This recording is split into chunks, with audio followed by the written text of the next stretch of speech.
Today's experiment is to study the time response of a variety of simulated linear systems and to correlate the studies with theoretical results. अच्छा, before we start our experiment, आप लोगों ने lab file बनाई है? हाँ? क्यों? lab file कहाँ था मैंने आपको बनाने को? आपने कहा था Google Classroom पे हाँ, मैंने आपको दिया था कल इसका मटेरियल कल शाम को नहीं कल दोपहर Google Classroom पे चेक करो मैंने ये LSS का आपको लेकिन Google Classroom पे आपने स्लॉट नहीं बनाया जिसको हम अपलोड करके आपने अपलोड नहीं करना तो ठीक है लेकिन मैंने आपको पहले मटेरियल प्रोवाइड किया था चलो अपलोड नहीं कर पाओगे बना तो सकते हो ना पहले बनाओगे फिर अपलोड करोगे पहले बनाया आप लोगों ने क्यों चलो जो पहला एक्सपेरिमेंट था ना हमारा ऑसिलोस्कोप पे एंड इंक्लूडिंग दिस हो गए 2 एक्सपेरिमेंट्स तो वो आप नेक्स्ट टाइम दिखाओ ठीक है प्रॉब्लम में ऐसी लेयर फाइल लाएंगे या लेयर फाइल जैसे होती है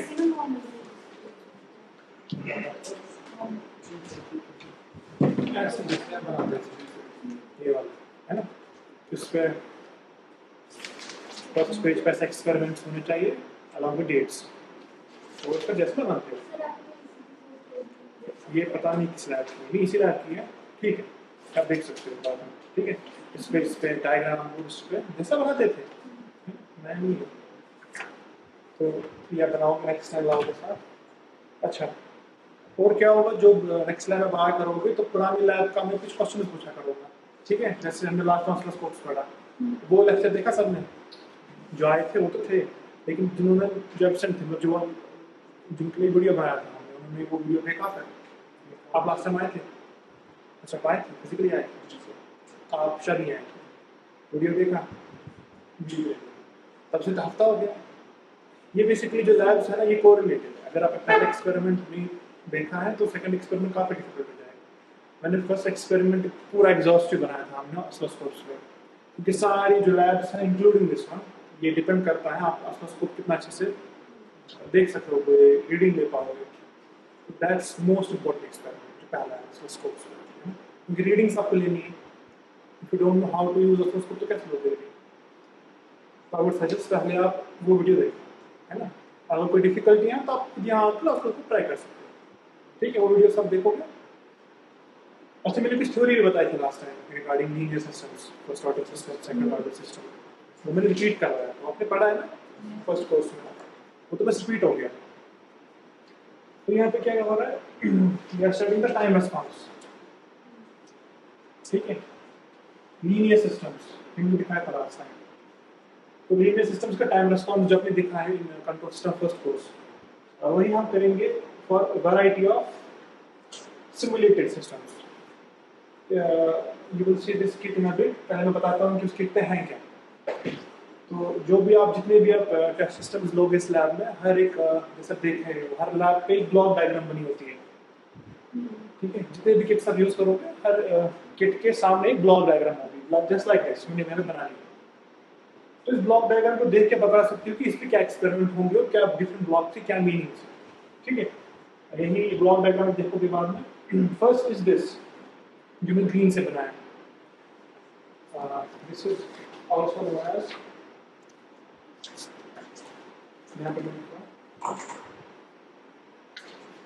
दिस इज एरर डिटेक्टर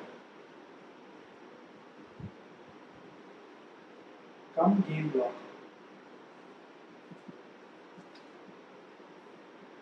आज मैं आपको सारा ना ब्लॉक डायग्राम प्रॉपर्ली समझाऊंगा लेकिन जब नेक्स्ट टाइम आप आओगे मुझे बता पाओगे कि एक ब्लॉक डायग्राम में क्या क्या लिखा है this is error detector slash gain block इसमें क्या है इसमें आप देख रहे हो यू आर हैविंग 3 इनपुट्स है ना E1, E2 and E3 these are 3 inputs इसके बाद एक कैस्केड में के गेन का ब्लॉक है and you have one output E0 है ना तो ये आपका एक ब्लॉक हो गया सो 3 इनपुट्स एंड 1 आउटपुट और यहाँ पर एक ब्लॉक है की और आप देखोगे किट पे इसके अकॉर्डिंग एक पोटेंशियोमीटर दिया होगा so that you can vary this gain K ये फिक्स्ड गेन नहीं वेरिएबल गेन है and this K can be varied using this potentiometer तो इसमें 3 इनपुट्स क्यों है this is the reference input जो E2 है this is united as reference input आप देते हो this is for feedback if you want to give some feedback to this आ जाओ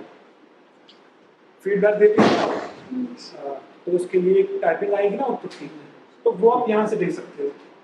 and this one E1 is for disturbance, अगर आपके पास होगी इन द इनपुट तो वो डिस्टर्बेंस को आप यहाँ ले सकते हो, ठीक है। So you have 3 inputs and 1 output, that's E0, ठीक है। Next block is this linear system, इसको क्या कहते हैं? हाँ, this is integrator, this is your integrator. इसकी ट्रांसफर फंक्शन क्या होती है? मैंने लिखा है यहाँ पे K1 बायस, है ना? 1 bias is the transfer function with some gain K। तो यहाँ पे K is K1, this is K, this is K, which is a first order system। अच्छा, अगर मैं इसका टाइप पूछूं, what is the type of this transfer function? ये transfer function है ना बेसिकली, ब्लॉक डायग्राम में ट्रांसफर फंक्शन लिखा है। So what is the type of this? 0। Sure, this type 0। What's type? Type क्या होता है? Pole just हाँ, number of poles poles at what? origin. Poles at origin. If you have 1 pole at origin, then that's what? Type 1. And it's type 1. If you have no pole at origin, then Type 0. type 0. यहाँ पे कितने poles at origin पे? यहाँ पे एक pole दिख रहा है ना 1 by s. So this 1 pole at 0, so that's a type 1 system है। और type 1 लिख सकते हैं। ये ट्रांसफर फंक्शन की कैरेक्टरिस्टिक होती है। Type 1 system and is a linear, ये सारे लीनियर सिस्टम है। दिस इंटीग्रेटेड, ठीक है। इसके बाद एक और लीनियर सिस्टम है, इसको क्या बोलते हैं? This is general representation. इसको क्या बोलते हैं? इसका एक स्पेसिफिक नाम है। हाँ, this is a time constant. हमने लास्ट टाइम जब ऑसिलोस्कोप देखा था, हमने ये किट यूज किया था ताकि हम ये सोर्सेज ले सकें, लेकिन आज आप पूरी किट यूज करें। This is known as a time constant block. इसकी ट्रांसफर फंक्शन होती है K2 by 1 plus ST1, where this K2 is a gain, it's a fixed gain, and T1 is the time constant of this system. ये type, इसका type क्या है? इस तरह इसका टाइप 1 हमने कहा, this is type 0, है ना? There is no pole at the origin, origin पे तो नहीं। अच्छा, इसी तरह एक और टाइम कांस्टेंट है आपके पास इस किट में। यहाँ बेसिकली 2 टाइम कांस्टेंट्स, है ना? एक और टाइम कांस्टेंट है। And its transfer function is also similar. It's K3 by 1 plus ST2. तो gains को देखो K, K1, K2 और K3. And this is time constant T1, time constant T2. ठीक है? लास्ट में एक हो, जैसा यहाँ पे हमने देखा gain block error detector slash gain block, ऐसा ही एक समर आपको प्रोवाइड किया गया है। This is summer. हाँ, या इसको डिस्टर्बेंस एरर भी कहते हैं। Again, you can add a disturbance error। अच्छा, error से बता सकते हो इसमें यह having 2 inputs and 1 output, है ना? तो इसमें आप 2 inputs दे सकते हो। Again, you can add a noise to it, क्योंकि noise या तो input पे हो सकती है, noise आपके output में भी हो सकती है, ठीक है? यहाँ पे एक noise आएगा और output जा रहा है E0। इसकी ट्रांसफर फंक्शन बेसिकली ये कोई सिस्टम नहीं है, linear system. It's E1 is equal to E1, E0 equal to E1 plus E2। तो यहाँ पे E0 is E1 plus E2 plus E3, ठीक है? तो ये, तो यहाँ पर एक और फिक्स्ड एम्पलीफायर है, एम्पलीफायर जैसे यहाँ पे भी एम्पलीफायर है, ऐसे एम्पलीफायर यहाँ पर भी है। It has a fixed gain, ये आप देखने वाले। तो ये ब्लॉक्स गिवन है, ठीक है? ये ब्लॉक्स गिवन है, you can connect these blocks. वैसे हमने सीरीज पैरेलल कॉम्बिनेशन देखा होगा ब्लॉक्स का। आप इनको सीरीज पैरेलल में कनेक्ट करके रिक्वायर्ड ट्रांसफर फंक्शन ऑब्टेन कर सकते हैं। अच्छा, यहाँ पे मैंने 2 सोर्सेज बनाए। दिस इज ये सिंबल क्या होता है? जो मैंने सिंबल बनाया ना, this is square wave, square wave. तो पता होगा लास्ट टाइम जिन्होंने ऑसिलोस्कोप्स की वीडियो देखा होगा, they can easily recognize that this is a square wave, and this is a triangle wave. This is a triangle wave. Square wave की क्या significance है यहाँ पे linear system में, and triangle wave की क्या significance है यहाँ पे? Why are these two given? इनकी खास specific use है यहाँ पे। जब का square wave है, you can represent it like a step input. आप step input देते हो ना, जितने भी अपने first order second order systems में ये give step input। एक मैंने लास्ट में दिखाया था आपको ऑसिलोस्कोप पे, if you give step input आपको एक स्ट्रेट लाइन दिखेगी, ये सिस्टम राइज होके स्टेडी स्टेट में आ जाएगा। You will always see straight line, that's why we give periodic signal. Instead of step we हम इसको ऑन ऑफ करते हैं स्विच को, ठीक है। तो आपको स्क्वायर वेव दिखती है, आप स्क्वायर वेव ऑसिलोस्कोप पर ट्रेस कर सकते हो, यानी जो आउटपुट होगा वो बार बार स्टेडी स्टेट में आके फिर डिस्चार्ज होगा, है ना। तो similar we are having a triangle wave. Triangle wave में क्या सिग्निफिकेंस है, ये तो स्टेप इनपुट हो गया, इसको रैंप इनपुट की तरह लिख सकते हो। तो आपको रैंप इनपुट देना है, you can give a triangle wave, and if you are giving step input you are giving this. और यहाँ पे इनकी लेवल्स भी है, you can change the level of the level का मीनिंग क्या है, लेवल का meaning peak to peak value. You can change the peak to peak value from the highest value to the lowest value, जो होता है किसी भी signal का हाईएस्ट पीक से लेकर लोएस्ट पीक तक की जो डिफरेंस होती है that's known as peak to peak. इसको लिखते हैं हम VPP, ऐसे लिखते हैं। So you can change this VPP of square wave, this knob, and triangle wave of this knob, and this is the common frequency. If you want to change the frequency of this, periodic signal है ना, उसकी frequency होगी, time period के हिसाब से frequency बनेगी, उस frequency को आप इस कॉमन नॉब से दोनों का चेंज कर सकते हो। और ये आपका सिस्टम का कॉमन ग्राउंड है, एक कॉमन ग्राउंड होता है सिस्टम में जिसके रेस्पेक्ट में वोल्टेज मेजर होती है। तो ये हो गया ब्लॉक डायग्राम। अब एक्सपेरिमेंट्स आपको दो करने हैं ऑन दिस किट। एक किट का मल्टीपल एक्सपेरिमेंट्स भी कर सकते हो, इस पे आपको दो एक्सपेरिमेंट्स करने हैं। One is open loop experiment, second corresponds to close loop experiment, ठीक है। अच्छा, सबसे पहला एक्सपेरिमेंट जो होगा उसमें आप ये जो गेन्स है ना, यू आर हैविंग अननोन, अभी पता नहीं ना आपका k कितना है, k1 कितना है, और दिस t1 कितना है, t2 कितना है। So unless you know this constants you can not define this transfer function. तो आपको फर्स्ट एक्सपेरिमेंट्स में ट्रांसफर फंक्शंस डिराइव करने हैं। So for this block you have to find this k, for this block you have to find k1, for this you have to find k2 as well as t1, ठीक है, and similar follow to this. तो first experiment में आप इनकी transfer functions ढूंढोगे, वो आप कैसे करोगे? लेट्स टॉक अबाउट फर्स्ट, इसकी ट्रांसफर फंक्शन कैसे पता चलेगी? You are having a block, it's value is k। आपको इतना कहा गया है कि this is not an integrator, this is not a time constant, this is just a simple gain. तो आप कैसे बताओगे कि गेन का वैल्यू कितना होगा? So signal लगाएंगे, डायरेक्ट और CRO पे देखेंगे उसका पीक वैल्यू कितना होगा। You will provide an input to this, and you will measure the output. So based on input and output, you can say what's the gain. You will see the scaling factor, कि output कितना times है of input, जितना times होगा उतना इसका k होगा value. तो हम क्या काम करेंगे? For this block, you will connect, let's say, square wave to the input. इसमें तीन inputs हैं तो किसी में भी दे सकते हो। You can connect the square wave to one of the inputs, क्योंकि तीनों inputs जा रहे हैं, and you can measure the output here. तो बस यहाँ पे आप इनपुट दोगे और यहाँ पर आप आउटपुट मेजर करोगे, इतना ही करना है। तो इसके लिए दो चैनल्स यूज होंगी, है ना, मैंने आपको उसको दिखा था चैनल्स होती है। तो one channel you will use for input, channel 1, and one channel you will use for output.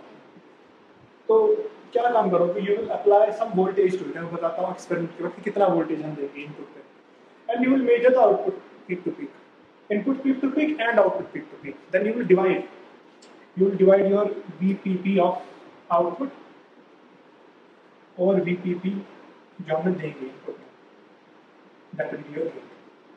ठीक है, ये ट्रेडिशनल अप्रोच है किसी भी सिस्टम के ट्रांसफर फंक्शन फाइंड करने का, कि हम इनपुट्स और आउटपुट्स मेजर करते हैं, बेस्ड ऑन दैट हम ट्रांसफर फंक्शन निकालते हैं। लेकिन यहाँ पे गिवन है this is a fixed gain. Now moving to integrator, you know control theory आपको पता है, you know how this will behave to these inputs। अब आपको बस एक k निकालना है ना, इतना गिवन है कि this is an integrator, ये आपको पता है। difference between this and this is a variable gain and this is a fixed gain, but this is an integrator, this is a type 1 system, this is an integrator, you know everything about this। आपको पता है इसके लिए how this behaves for square, how this behaves for and, आपको equations पता है, जब करते हो बस यहाँ पे आपको k1 निकालना है। So again you will give an input to this, है ना, जैसे इधर किया, इसकी input outputs है ना, ये इसकी inputs है, लोड बेस का input टर्मिनल है, इसका आउटपुट टर्मिनल है। यहाँ पर हम एक input देंगे, ठीक है, of known frequency and known peak to peak। We are having a known frequency and known peak to peak आप दोगे, then you will measure the output। आ जाओ, आप लोग लेट हो, ट्रैफिक का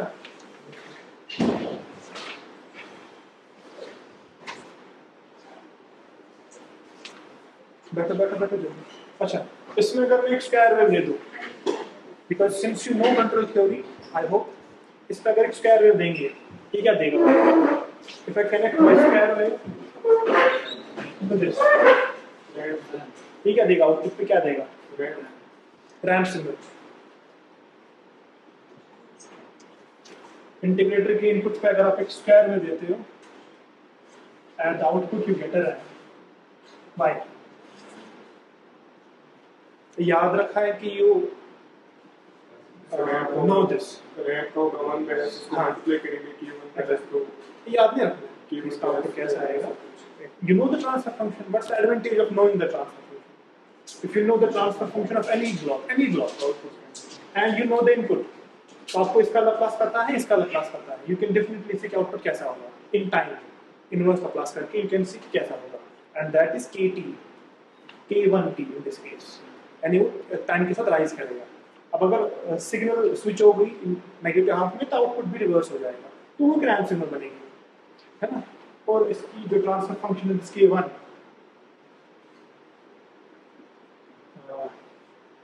ये जब पता करोगे इट्स रिलेशन, और मैं सोचता हूँ यहाँ पे जो इनपुट होगा उसका कुछ भी पीक टू पीक होगा और आउटपुट का भी कुछ पीक टू पीक वोल्टेज होगा। तो peak to peak of this delta signal which is this, which is output, that is equal to K by 4F. This thing you don't have to derive. ये information आपको पता है कि जो output का peak to this output of the integrator, जो peak to peak होगा, you can measure it also, है ना, या ऑसिलोस्कोप पे देख सकते हो कि कितना है। This is equal to this K, इसका K1 है, divided by 4 times the input frequency. Input frequency आपको पता होगी, क्योंकि इनपुट के बारे में सारी इंफॉर्मेशन पता होती है। इनपुट का पीक टू पीक कितना है, इनपुट की फ्रीक्वेंसी, वो आप ही सेट करोगे। सो दिस इज नोन, या मेजर करोगे, ये आपने पहले खुद से सेट किया होगा, तो you can get this K1, ठीक है। मूविंग ऑन टाइम कांस्टेंट, इसकी ट्रांसफर फंक्शन कैसे देखेंगे? अननोन क्या है? K2 and T1। This is comparatively simple, इसमें दो अननोन्स निकालना है। Again you will give an input to this, square wave दे दो, इसके इनपुट पे स्क्वायर वेव दे दो। What is expected on the output? हाँ, जब तक कि पॉजिटिव हाफ होगा response will rise to the steady state, जब नेगेटिव हाफ होगा इट विल फॉल, यानी कि लाइक दिस, है ना। इसकी इक्वेशन भी पता है ना आपको, 1 e to the power minus t upon tau। तो आपको ऑसिलोस्कोप ऐसा दिखेगा when you give square wave to a time constant which is a type 0 system। तो how can you find this K2 and T1? K2 simply ratio of peak to peak of output जो major हो रहा है divided by peak to peak of input जो कि known है, you will get K2। अच्छा, time constant मैंने दिखाया था last time, how can you find time constant of any graph? यहाँ पे तो इजी है, इसका टाइम कांस्टेंट कैसे पता चलेगा? या आप मेजर करोगे यूजिंग CRO। मैंने दिखाया था ना लास्ट टाइम, टाइम कांस्टेंट कैसे देखते हैं। अगर आपके पास कोई भी सिग्नल होगी, let's say your signal is like this, ठीक है, यहाँ इसके बाद रिपीट हो रहा है, ठीक है, this is positive half, this is negative half, यहाँ के बाद ही फिर से रिपीट हो रहा है। इसका टाइम कांस्टेंट कैसे देखेंगे? This is your steady state value, है ना, इस सिग्नल का। इसके बाद ये सेटल होने वाला है। अब सेटल क्यों नहीं हुआ? बिकॉज इनपुट सोर्स है switch, that's why output is also switch, ठीक है, अदरवाइज यहाँ पे सेटल हो जाता है, ठीक है। तो इसका सेटलिंग टाइम कैसे देखेंगे? First of all you know this height, let's suppose ये जो ग्राफ है this is CT versus T, CT is output response time versus time. तो ये हाइट आपको पता होगी ना, you can major directly from oscilloscope. आप देखोगे ये कितने ब्लॉक्स ऑफ हाइट है, और आप ग्राफ पे ऑसिलोस्कोप पे देख सकते हो पीक टू पीक वैल्यू दोनों तरीके। If I call this C infinity, this line is C infinity which corresponds to steady state value, तो इसका 63% देखो कितने टाइम में होगा। First of all evaluate the 63% of this C infinity value, let's suppose that's here, this is 63% of your C infinity, ठीक है। तो इतने टाइम में कब राइज होगा, that's your tower, which means this time. समझ में आया? क्लास में दिखाया था मैंने। पहले मैक्सिमम हाइट देखो, I mean steady state value देखो, उसका 63 ले लो, दैट्स दिस हाइट। फिर देखो जो आपका जो ग्राफ है, रेस्पॉन्स है, when that rises to this level, उसमें जितना टाइम यूज हुआ है, दैट्स योर टावर, है ना? दिस इज एन अप्रोक्सीमेशन यानी कि 63% लेना, देन टाइम इवैल्यूएट करना, this will be milliseconds और microseconds depending upon the system. ठीक है, तो ये वैल्यू आप देख सकते हो फ्रॉम सीआरओ। सीआरओ आपका राइज टाइम देगा, सीआरओ में एक इनबिल्ट है, you can measure the rise time, that's it. लेकिन बाकी चीजें आपको थ्रू कैलकुलेशंस या मैनिपुलेशन से निकालनी है। तो तब आपका ऐसा आएगा। And similar expression holds for this time constant block, these are similar blocks, बस यहाँ पे k k2 की जगह k3, k1 की जगह k2। तो ट्रांसफर फंक्शन निकाल पाओगे चारों ब्लॉक्स का। This is your first experiment, ठीक है? You have to evaluate these values. उसके बाद क्या होगा, अच्छा ये जो हम कर रहे हैं, दिस इज हम इनपुट कहाँ ले रहे हैं, इनपुट ले रहे हैं at the input of the block, तो आउटपुट हम मेजर कर रहे हैं, तो आउटपुट ऑफ द ब्लॉक, ठीक है? तो ये ओपन लूप हम ले रहे हैं, है ना? हम कोई फीड नहीं कर रहे हैं कुछ। तो जब आप ट्रांसफर फंक्शन लोगे सभी चीज़ों का, that will be open loop responses of each block. इसके बाद जो सेकंड एक्सपेरिमेंट होगा, दैट विल बी हम क्लोज लूप। उसमें हम क्या करेंगे, उसमें हम ब्लॉक्स को कनेक्ट करके फीडबैक के थ्रू मेजर करेंगे। जैसे मैंने यहाँ पे दो ट्रांसफर फंक्शंस लिख लिए।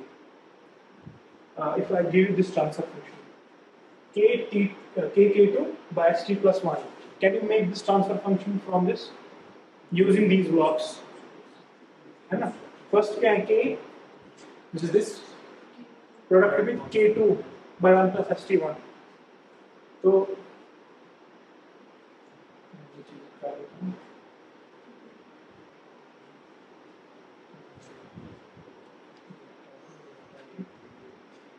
ठीक है,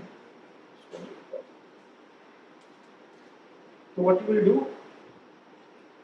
आप इसको k टाइम्स यानी इनपुट जो होगा, सॉरी इसको कनेक्ट करोगे आप, है ना? तो ये दो सीरीज में आ गए, ठीक है? अच्छा, अगर पाथ कंप्लीट करना हो, यहाँ से तो पाथ कंप्लीट हो रहा है, this is going k, then this is going to k2, this is output. अभी अगर आप यहाँ पे और यहाँ पे इनपुट आउटपुट मेजर करोगे, this is still open loop, है? क्लोज करने के लिए you can take this tap in, जो कि लेते हैं, you can connect it to feedback, तो क्लोज हो गया ना लूप आपका। either you can do this or you can use this amplifier, इसके थ्रू दे सकते हैं, यानी कि फीडबैक में एक एम्पलीफायर है, अदरवाइज यूनिटी फीडबैक दे सकते हो। तो फीडबैक देने की दो तीन तरीके, ठीक है?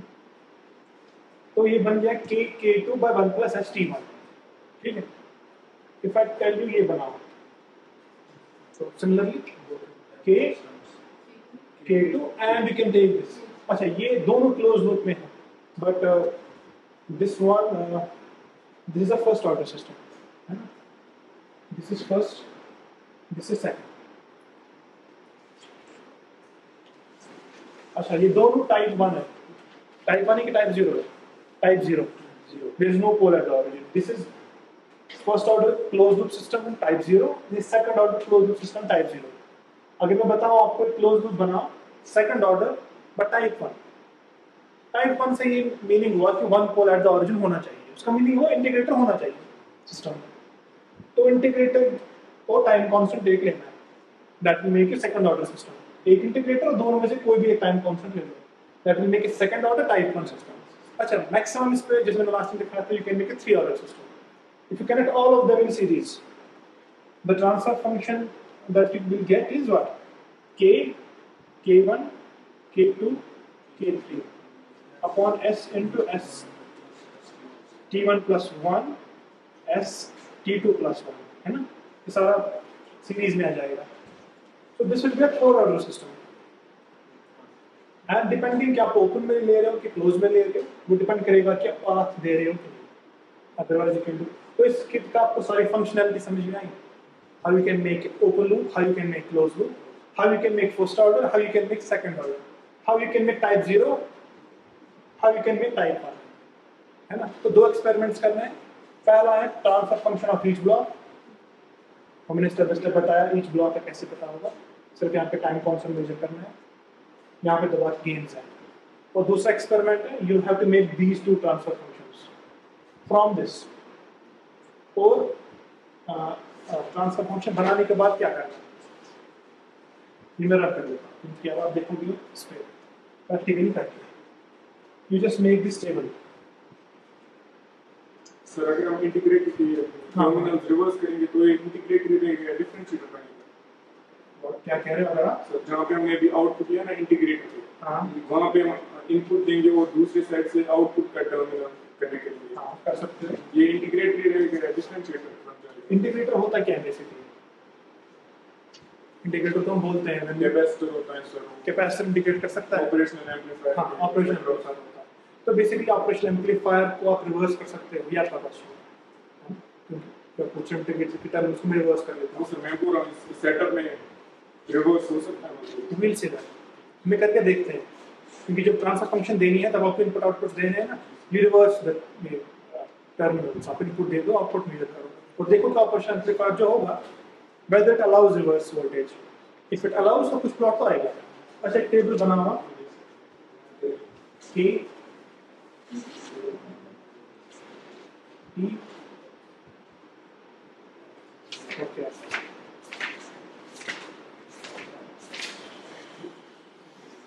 C infinity and error. That's 1 minus C.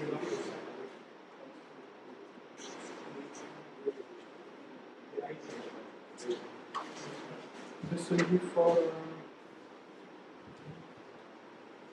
closed loop.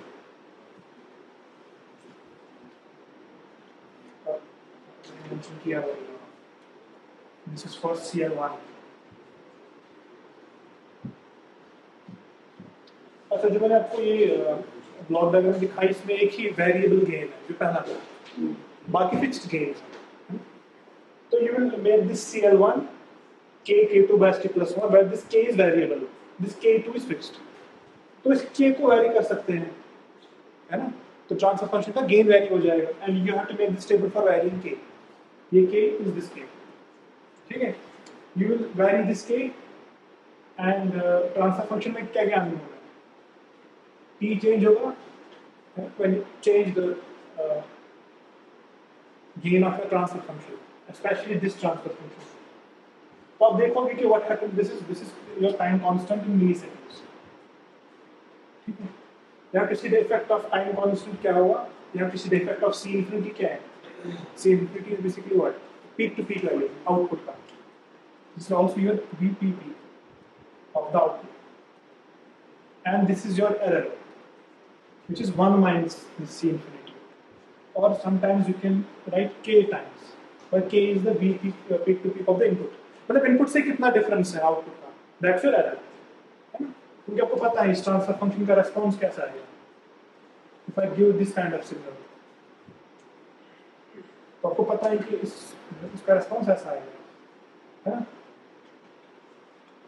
तो इनपुट का पीक टू पीक ये वैल्यू है, आउटपुट का पीक टू पीक जो मैंने बनाया फिलहाल तो यही है, बट दिस नॉट नेसेसरली कि सेम हो, डिफरेंस हो सकती है ना?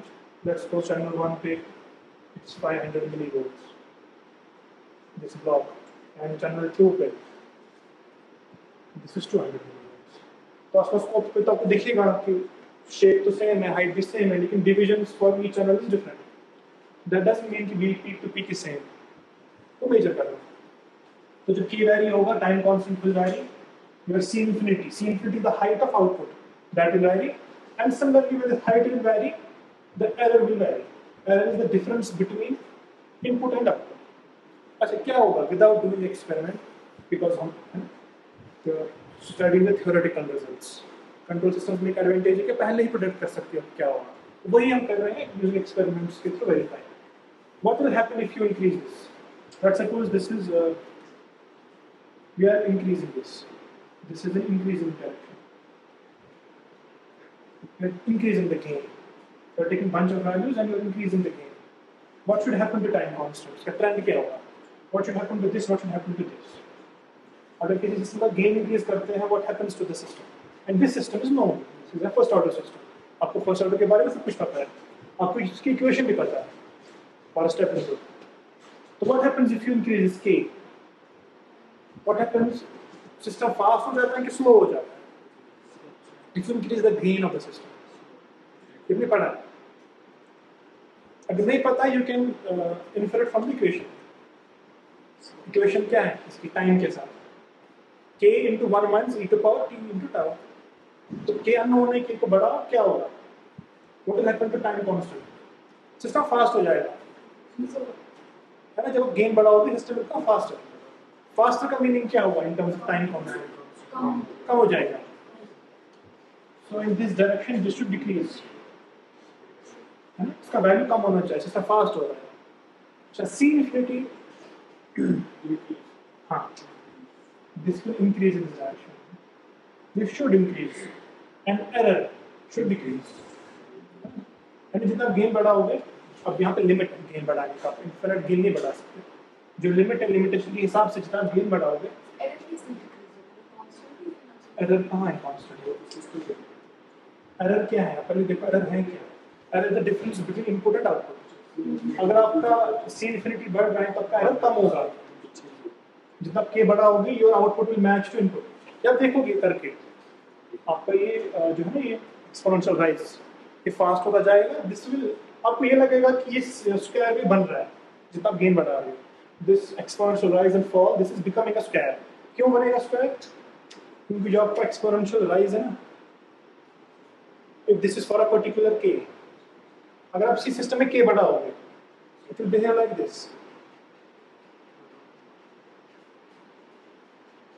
ये मैं बना रहा हूँ फॉर इंक्रीज के,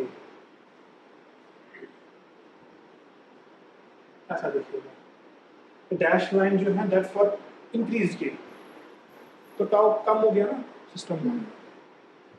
आप देखोगे 63%, this was first tau, this was your tau, now your tau is this, तो टाउ कम हो गया, सिस्टम फास्टर हो गया। अच्छा, इतना ही नहीं होगा, इसकी हाइट भी बढ़ेगी। जब हाइट बढ़ेगी इसकी, this will not like this, ऐसा नहीं होगा, this will be like this, और ये नेगेटिव हाफ में भी बढ़ जाएगा। तो this will increase and this will decrease. और जितना गेन बढ़ाओगे, इट शुड बिकम, क्योंकि हमारा एम क्या होता है कंट्रोल सिस्टम में, your output should match to input, जो हम फीडबैक में चाहते भी हैं। तो this should behave like a square wave, ठीक है? अच्छा, ये तो एक टेबल हो गया। एक और टेबल बना रहा हूं, this is for transfer function CL1। Another table you will make for CL2। इसमें क्या क्या नॉर्म्स है? उसका जो टेबल होगा, this is for CL1। CL2 के लिए कोई टेबल बनाओ, k, उसमें भी एक वेरिएबल गेन है,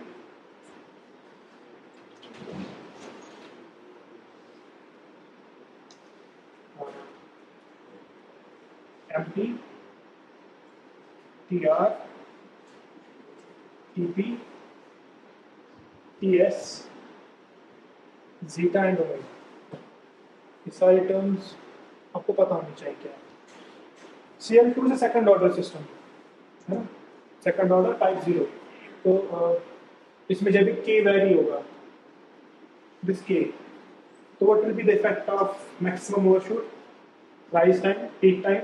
क्योंकि सेकंड ऑर्डर सिस्टम है ना, इसके लिए डिफाइंड होते हैं second time, zeta and omega. This will be in milliseconds और माइक्रोसेकंड्स, जो भी मिलीसेकंड्स भी मिलीसेकंड्स, ये आपको नोट करना है। This whole is experiment 2। Experiment 1 was just finding the transfer functions, experiment 2 is filling these tables, है ना? अच्छा, इसका आप इंट्यूशन से बता सकते हो कि क्या होगा। What happens if in case of k? If let's say इसका मैं decreasing trend बनाऊंगा, let's say k is decreasing downwards, जितना हम k को वैरी करें, या मैं इसे बता दूं 10, 7, 5, ठीक है? k को मैं कम कर रहा हूँ। What should happen to these? k कम करने का मीनिंग, ये पहले बताओ के करने का meaning. System is slowing down, slow हो रहा है, तो स्लो का आप इंटरप्रेट करो टाइम्स पे। What should happen to rise time? System slow हो रहा है, राइज टाइम बढ़ जाएगा कि कम हो? हाँ, राइज होने में ज्यादा टाइम लगेगा, दैट इज स्लो, तो ये बढ़ना चाहिए, they should increase in this direction. अब राइज होने में काफी टाइम लग रहा है, peak time, these are related, they should increase in this direction, है ना? सेटलिंग टाइम क्या कह सकते हो? आइदर आप एक्सपेरिमेंट करके देख लो, या बाय इंट्यूशन आप क्या कह सकते हो? What will happen to settling time? System slow हो रहा है, you can not say much about the settling time, क्योंकि सिस्टम फास्ट या स्लो होना corresponds to the transient response, है ना? तो ट्रांजिएंट्स में कौन कौन इन्वॉल्व है? Rise time, peak time, as well as the damping, as well as your maximum overshoot, क्योंकि ये तीनों टर्म्स फर्स्ट पीक से आती है ना? जो फर्स्ट पीक है, MPTR and TPR corresponding to your first peak, इससे बता सकते हो मैक्सिमम MP कितना है, TR कितना है, TP कितना है। Settling time is not a transient performance characteristic, this is a steady state value, जो स्टेडी स्टेट पता चलता है। तो ये चीज आप मेजर करोगे। अच्छा, जीटा ओमेगा तो बता सकते हो, this system slowing down, what means zeta, this zeta क्या होता है? दिस इज डैम्पिंग सिस्टम में। अगर सिस्टम स्लो हो रहा है तो डैम्पिंग बढ़ रही है, सिस्टम स्लो का मीनिंग कि डैम्पिंग सिस्टम में इंक्रीज हो रही है, this should increase in this direction. What about omega? Zeta बढ़ना चाहिए definitely. What happens to omega n? This is omega n, natural frequency of oscillations. के कम हो रहा है, ऑसिलेशंस बढ़नी चाहिए कि ऑसिलेशंस कम होनी चाहिए? ऑसिलेशंस कम होनी चाहिए, so this should decrease in this direction। ये समझ में आया सबको? This is system theoretic concepts. अभी ये जो हम कांसेप्ट्स बता रहे हैं, जो इक्वेशंस जो हमें नोन है, जितना हम पढ़ पाए हैं first and second order systems को, तो दिस शुड हैपन, ये आपको पता है। अब ये आप प्रैक्टिकली करके देख लो कि ये होता भी कि नहीं, whether this system is following this rule। जैसे example of a second order system क्या ले सकते हो आप? Electrical engineering point of view से क्या एग्जांपल हो सकती है सेकंड ऑर्डर सिस्टम की? आप बताओ, any example of a second order system, कोई भी एग्जांपल दे दो, जोर से। Galvanometer, how is galvanometer a second order system and not a first order system? आपने पढ़ा है, आपने न्यूमेरिकल्स भी किए, अपने असाइनमेंट भी सबमिट किया है, और कंट्रोल सिस्टम जो स्टेट स्पेस पढ़ रहे हो उसमें भी रिपीट हुआ है। सेकंड ऑर्डर सिस्टम्स के बारे में आपको सब कुछ पता है, you know everything about second order systems, you know the state space presentation of second order systems। आपने सर्किट सॉल्व किए, है ना? सेकंड ऑर्डर सिस्टम के एग्जांपल कोई और बता सकता है? RLC, yes. तो RLC circuit is a second order system. जितने भी आपके इंडक्टर्स और कैपेसिटर्स होते हैं उनके बेसिस पे आप बता सकते हो, क्योंकि जब भी आपको ऑर्डर पूछा जा रहा है तो पहली चीज आपको दिमाग में आनी चाहिए इलेक्ट्रिकल पॉइंट ऑफ व्यू से। This is an example of RLC, और ये first order, it will contain a single capacitor और सिंगल इंडक्टर। R कुछ भी हो, R will not correspond to the time, the order of the system. R क्या है? R represented by gain, R को भी गेन ले लो। इंटीग्रेटर, सॉरी, कैपेसिटर से क्या होता है? कैपेसिटर की transfer function you know, and inductor की भी transfer function you know, time voltage response. तो उससे आपका S तो कम हो सकता है तो बढ़ सकता है, तो रेजिस्टेंस जैसे गेन। तो जो मैंने ब्लॉक डायग्राम दिखाया, अगर आपको पूछा जाए कि इंटरनली क्या हो सकता है, तो यू कैन से कि gain will be just an operation amplifier, time constant can be a capacitor related to some capacitor, या वो भी एक ऑपरेशन एम्पलीफायर हो सकता है। अच्छा, टाइम कांस्टेंट में इट कैन बी जैसे मैंने लास्ट टाइम दिखाया था, it can be this circuit, this is this RC, क्योंकि RC का भी रिस्पांस ऐसा ही आता है। और ये इसमें दो कैपेसिटर्स हो सकते हैं, दो इंडक्टर्स हो सकते हैं, LC हो सकता है। तो थ्योरी सारी समझ में आई, एक्सपेरिमेंट्स करना है क्या वो समझ में आ गया? क्या करना है? दो एक्सपेरिमेंट्स करने हैं, ट्रांसफर फंक्शन अंदर दीज टू, ठीक है? तो शिफ्ट सबको दिख रहा है ये? हम एक काम करेंगे, कुछ रीडिंग्स मैं ले लेता हूँ, उसको रिकॉर्ड करेंगे। हो गया, फिर आप आराम से खुद करोगे, ठीक है? दिस इज ताकि ये देख सकें। सबको दिख रहा है ये? हम एक काम करेंगे, कुछ रीडिंग्स मैं ले लेता हूँ, उसको रिकॉर्ड करेंगे। हो गया, फिर आप आराम से खुद करोगे, ठीक है? दिस इज ताकि ये देख सकें। उसके बाद आप डिवाइड हो जाओ दो ग्रुप्स में, one will do on this, एक और सेटअप है वहाँ पर, तो आप फिर खुद करोगे। फिलहाल मैं कुछ रीडिंग्स देता हूँ, और आपने वो टेबल बनाया ना, तो टेबल में आप वैल्यूज डालते जाओ। तो ये ब्लॉक डायग्राम हुई जो मैंने यहाँ पे बनाई थी, this is K1 by S, K2 by 1 plus ST1, K3 by 1 plus ST2। तो ये ब्लॉक्स हैं। दिस इज एम्पलीफायर, ये आपका स्क्वायर वेव है, this is a triangle wave, this is the frequency, और ये आपका वेरिएबल गेन है। वेरिएबल गेन की कॉरस्पॉन्डिंग जो पोटेंशियोमीटर है, इसको वेरी कर सकते हैं। अच्छा, first experiment was to find the transfer function, है ना? तो you have to find this K1, K2, this constants. अच्छा, मैंने यहाँ पे ऑसिलोस्कोप में दो चैनल्स रखी है ना? First channel is being fed to square wave, second channel is being fed to triangle wave, just to check the inputs. तो यहाँ पे दो प्लॉट्स आपको दिख रहे हैं, चैनल 1 पे इज स्क्वायर वेव, चैनल 2 पे is triangle wave. And before you begin the experiment आपको पता होता है कि क्या क्या मेजर करना है ना? जैसे आपको टेबल में पता है कि कौन कौन सी चीज़ वैल्यूएट करनी है, तो ऑसिलोस्कोप पे वही वैल्यू सेट करके रखोगे स्टार्ट में। जैसे आपको पीक टू पीक वैल्यू चाहिए, इनपुट का भी आउटपुट का भी। तो यहाँ पे मैंने, if you go to measure button, channel 1 peak to peak, channel 2 peak to peak पहले सेलेक्ट करके रखा है। Channel 1 frequency and channel 2 rise time.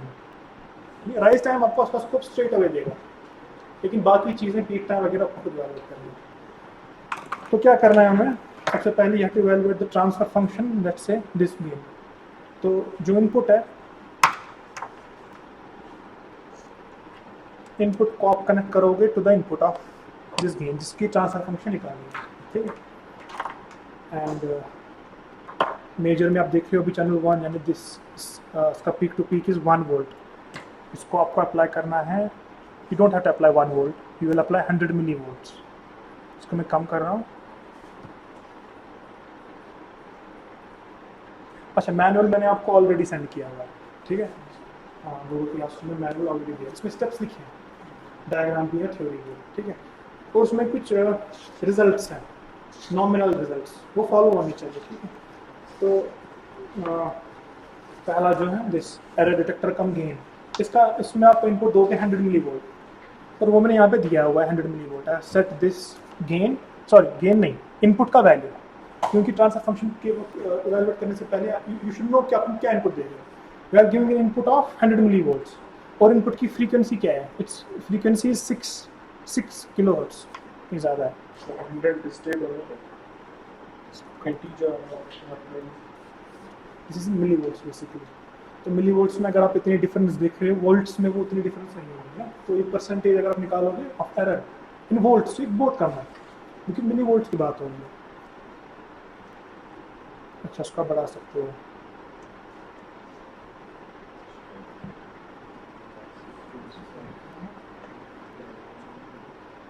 ठीक है, तो इनपुट में आपको एक इनपुट इज दिस येलो, ठीक है? तो एक स्क्वायर में मैंने बनाई ऑफ, इसका पीक टू पीक जो है 100 है,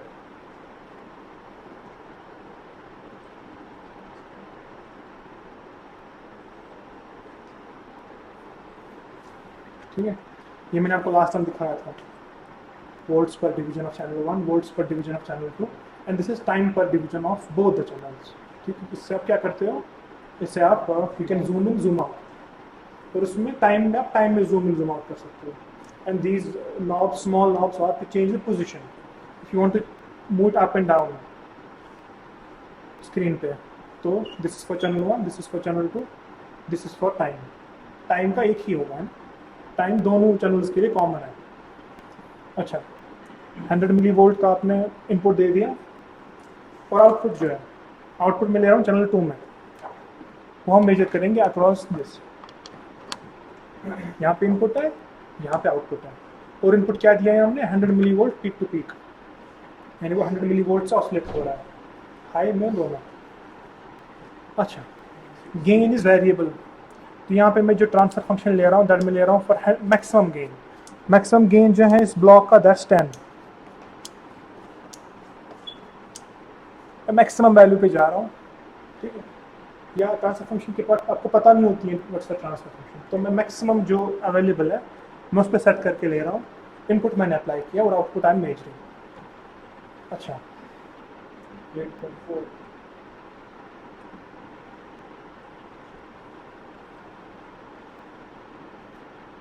you just note down these values. आप लिखो एक्सपेरिमेंट 1, इसमें लिखो ओपन लूप रेस्पॉन्स।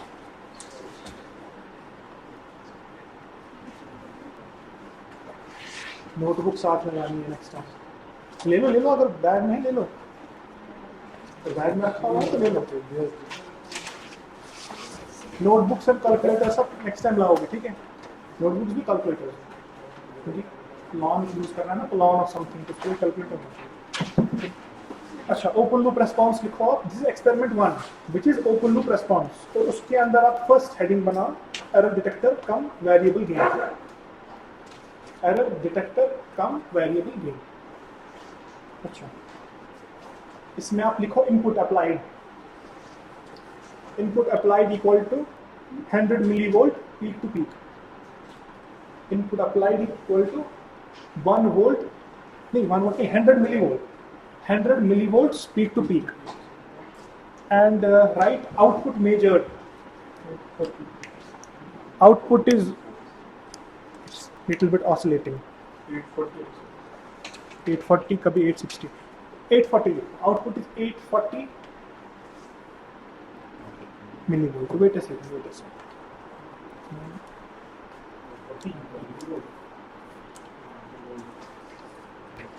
एक बार हम आउटपुट टेस्ट करेंगे।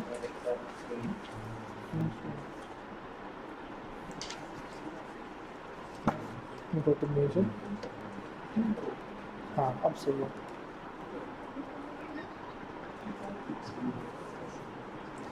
मैंने यहाँ पे एक फिल्टर यूज़ किया है, इसको मैं ऑफ करता हूँ।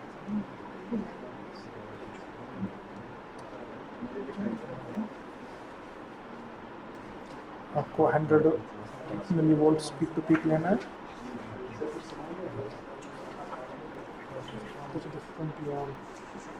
Apply 100 millivolts, set gain to maximum 10.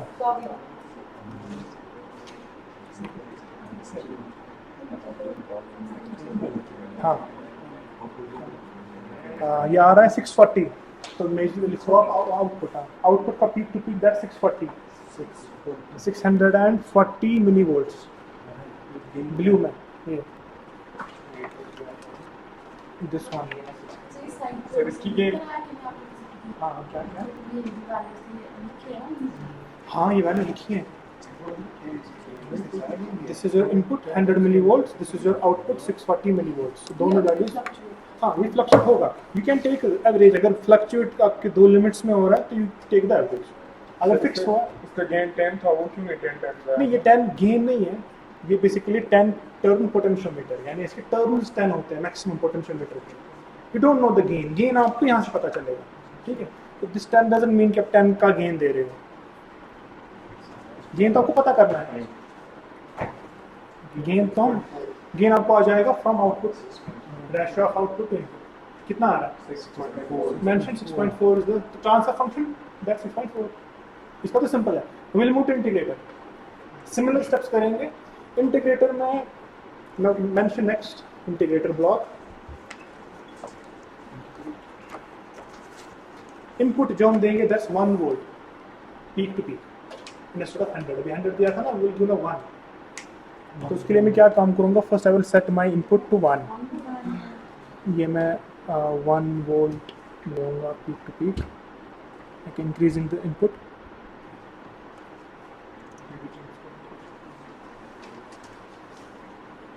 I increase this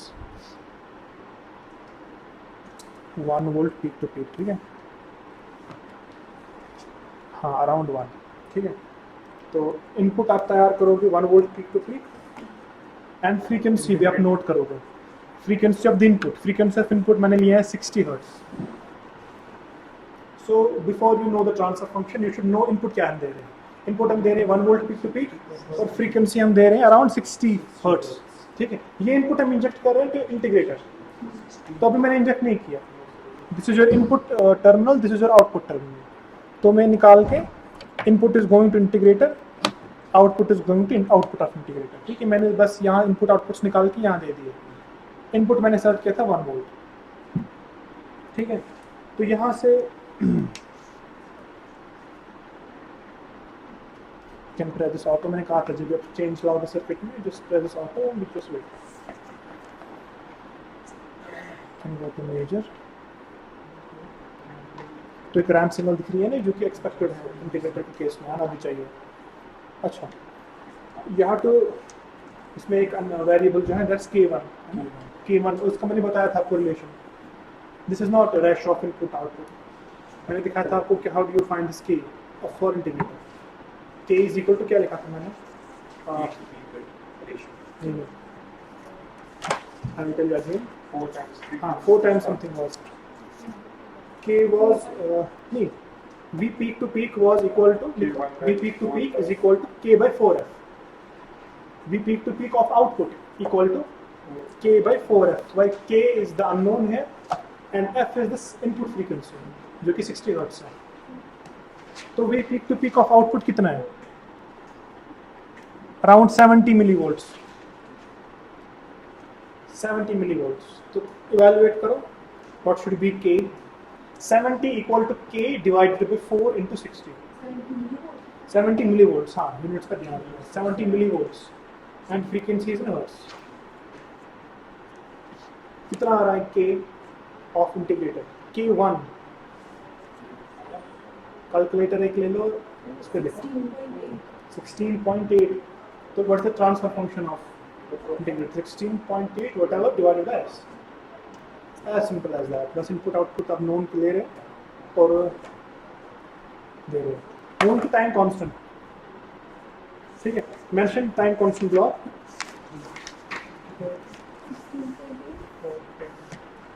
यही आ रहा है ना सबका।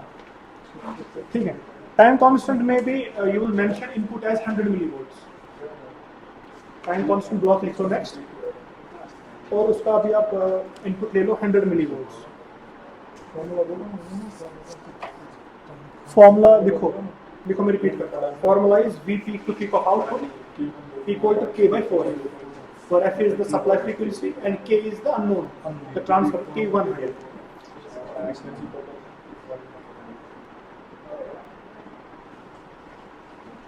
तो मैंने 100 मिलीवोल्ट पीक टू पीक दे दिया, और ये हम फेड करेंगे तो टाइम कांस्टेंट ब्लॉक में।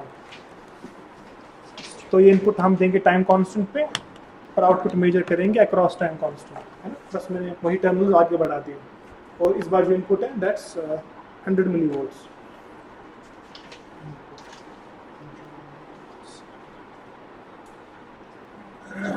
हंड्रेड मिलीवोल्ट्स के आसपास आपको सप्लाई देनी है। You can decrease this height.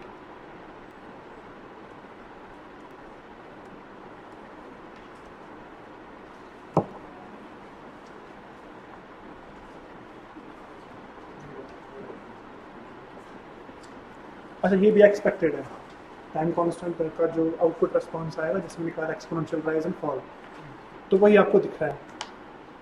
ठीक है, तो इसका टाइम, इसमें दो अननोन्स हैं इस वाले ब्लॉक में, K2 एंड T1। तो K2 तो सीधे आ जाएगा ratio of output peak to peak by ratio of input peak to peak. Input peak to peak you already set to 100 millivolts. Output peak to peak मैं बताता हूँ कितना है, दैट्स इक्वल टू 656 मिलीवोल्ट। तो mention output equal to 656 millivolt. तो निकालो gain output by input, millivolt से millivolt cancel है 6.56, that's a K। Now you have to mention measure what time constant. Will do one thing, इसको हम कहीं pause कर लेते हैं। ठीक है, तो ये आपको ग्राफ दिख रहा है यहाँ पे, input is oscillating back and fourth and output is also oscillating. तो आपको निकालना है टाइम कांस्टेंट। तो मैंने दिखाया कैसे पता चलेगा। इस blue is your output, yellow is your input. You can zoom to one cycle, इसको आप ऊपर ले सकते हो, क्योंकि जो एक साइकिल में हो रहा है वही बाकी साइकिल्स में भी हो रहा है ना। इसको आप लेफ्ट ले लो। इस ग्राफ का आपको आउट निकालना है, क्या निकालना है, टाइम कांस्टेंट।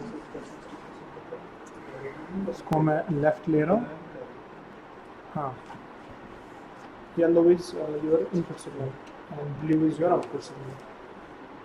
कैसे पता करेंगे इसका टाइम कांस्टेंट? तो पहले आपको 63% of what? 63% c infinity is what? Your maximum height, steady state. है ना, स्टेडी स्टेट। तो यहाँ पे जो स्टेडी स्टेट है दैट्स द मैक्सिमम हाइट, और वही पीक टू पीक वैल्यू भी है ना। यहाँ पे जो पीक टू पीक मैक्सिमम है वही आपका स्टेडी स्टेट भी है फर्स्ट ऑर्डर सिस्टम में। तो पीक टू पीक तो आपको पता है 648 is the maximum height from zero to maximum.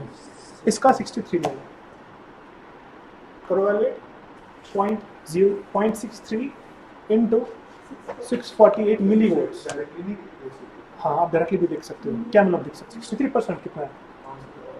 ना उसको स्लोप डायरेक्टली टाइम कांस्टेंट नहीं दिखाएगा, आपको राइज टाइम दिखाएगा। It can show rise time 0.63 into तो ये कर लो या 2 लो कर लो ताकि वेरीफाई हो जाए। 408.2 इज द 63% ऑफ द 648 मिलीवोल्ट्स। अब आपको देखना है कि इतने ये जो टाइम है कितना लगेगा, such that it rises to what value 408 तक पहुंचने में कितना टाइम लगेगा। तो मैंने दिखाया था लास्ट टाइम वो कर्सर्स 2 वेज है, या तो आप ब्लॉक्स के थ्रू देखो ब्लॉक्स हाँ ठीक है बोलिए।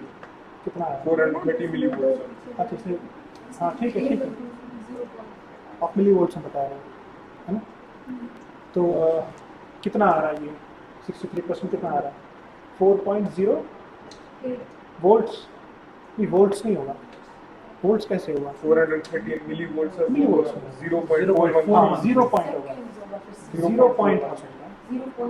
जब मैक्सिमम वैल्यू 600 है उसका 63% विल 400। तो we will go to this cursor. यहाँ पे कर्सर का बटन है,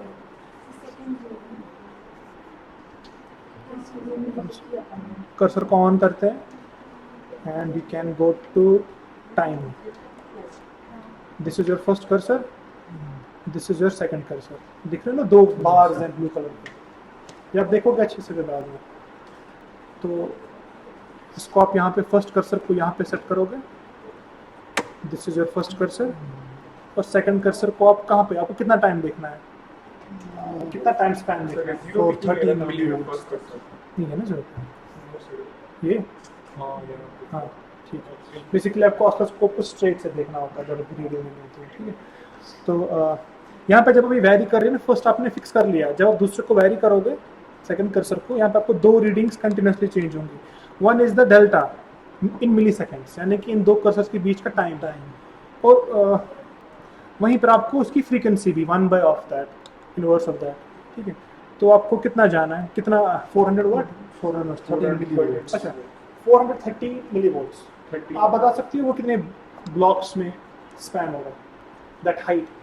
देखो ये जो हाइट थी ना मैक्सिमम यहाँ से लेकर यहाँ तक जाने में, ये कितने ब्लॉक्स थे 1 2 3 4 5 6 तो हो गए, देन सम डिवीजन मोर, ठीक है। एक ब्लॉक में 5 डिवीजन है, ठीक है। और 32 तो टोटल आपका कितना हो गया, ये मैं बताता हूँ एग्जैक्टली कितना है। This is 6.3 6 blocks and 3 divisions. 6 blocks कितने डिविजन्स हो गए? 30 प्लस 3 और है 33 डिविजन्स कॉरस्पॉन्ड्स टू 600 एंड कितना था 648 मिलीवोल्ट्स। तो एक डिवीजन कितना हो गया? 648 हाँ करो, इसमें कैलकुलेशंस काफी करने पड़ेंगे। 600 and whatever value divided by your 33 divisions। तो एक डिवीजन कितना होगा? सेल फोन ले लो ना, अगर कैलकुलेटर अवेलेबल है सेल फोन पे कैलकुलेट कर लो। 19.63। Okay, 1 division is 19.63 मिलीवोल्ट्स। अब आपको कितना वोल्टेज चाहिए? 413 डिवाइडेड बाय 19 डिवाइडेड बाय 19, तो कितने डिविजन्स वो हो जाएंगे वो आप वैल्यू करेंगे। 413 और व्हाटएवर डिवाइडेड बाय 19.6। आप समझ में आ रहा है क्या कर रहे हैं? 413 डिवाइडेड बाय 19.6 आप 2 लोग कर लो काम, 2 लोग कैलकुलेट कर लो। यहाँ से ये कर रहे हैं, आप वहाँ से एक और कैलकुलेटर पे करो ताकि वेरीफाई हो जाएगा। 21.03 यानी 21.3 ब्लॉक्स मुझे जाना है ऊपर, है ना? तो ऐसे भी एक तरीका है पता करने का। 23 ब्लॉक्स नहीं, 23 divisions, 23 divisions, 21.03 21 divisions let's say. तो ये तो हो गए 5 divisions, 10, 15, 20 divisions. and one more. तो 5, 10, 15, 20, तो ये रफली है आपका टाइम कांस्टेंट। Yes, sir. ये समझ में आया कैसे इवैल्यूएट किया मैंने? 1.04. पहले मैंने देखा, स्टेप बाय स्टेप बताता हूँ। पहले मैंने देखा मैक्सिमम वैल्यू क्या है, दैट वाज 600 एंड समथिंग मिलीवोल्ट्स। फिर उसका मैंने 63% ले लिया, दैट वाज कमिंग 400 समथिंग मिलीवोल्ट्स। तो वो वैल्यू तक जाने में कितना टाइम लगेगा, that was my time constant, ठीक है। तो मैंने वो इन टर्म्स ऑफ डिविजन्स निकाला। Blocks and divisions. मैंने देखा जो मेरा 600 थे स्टार्ट का वैल्यू, वो कितने डिविजन्स में काउंट हो रहा है, तो कितना आ रहा है 33 डिविजन्स में। वहाँ से पता करा किया मैंने कि 1 डिवीजन कितना है, ठीक है। फिर देखा 400 डिविजन्स, 400 वोल्ट्स के मिली वोल्ट्स के लिए कितने डिवीजन जाएंगे, वो 21 पॉइंट समथिंग। तो वही 21 पॉइंट समथिंग पर मैंने अपने कर्सर को स्टॉप कर दिया। तो ये जो दो बार्स के बीच में जो टाइम होगा, that will be your time constant, और वो आपको दिख रहा है यहाँ पे 1.04. 1.04 मिली सेकेंड्स। तो ट्रांसफर फंक्शन पता हो गई, तो लिखो what is the transfer function, right the transfer function. 1.56 क्या आ गई transfer function? 6.56 divided by 1.04 s plus 1. हाँ, ठीक है, that will be your transfer function. This is the numerical way of finding the transfer function. Similarly आप कर सकते हो for second time constant, similar experiment, similar blocks. तो this was experiment 1, very simple. Transfer functions नहीं है, this block, this block, this block and this block. अच्छा, आप चाहो तो इसका भी पता कर सकते हो, एम्पलीफायर। इसको मैं वापस ऑन कर रहा हूँ।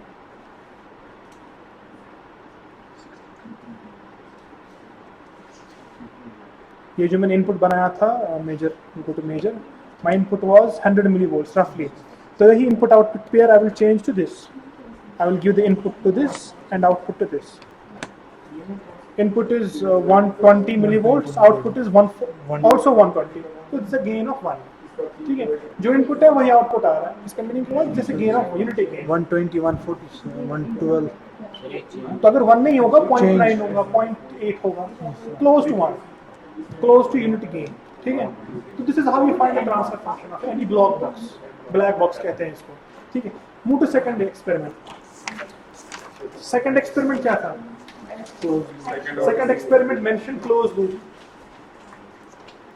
क्लोज लूप कैरेक्टरिस्टिक्स है, उसमें मैंने कहा था 2 टेबल्स है, वो टेबल्स मेंशन की ना आपने। तो फर्स्ट टेबल की जो ट्रांसफर फंक्शन थी मैंने मेंशन किया CL1, Yes, sir. उसकी ट्रांसफर फंक्शन क्या है, K2, K3 divided by ST plus 1 whole square. हाँ, उसमें K and K2 लेगा। तो वो ट्रांसफर फंक्शन पहले बनाएंगे। I will disconnect input output for some time. तो जो मेरा इनपुट है,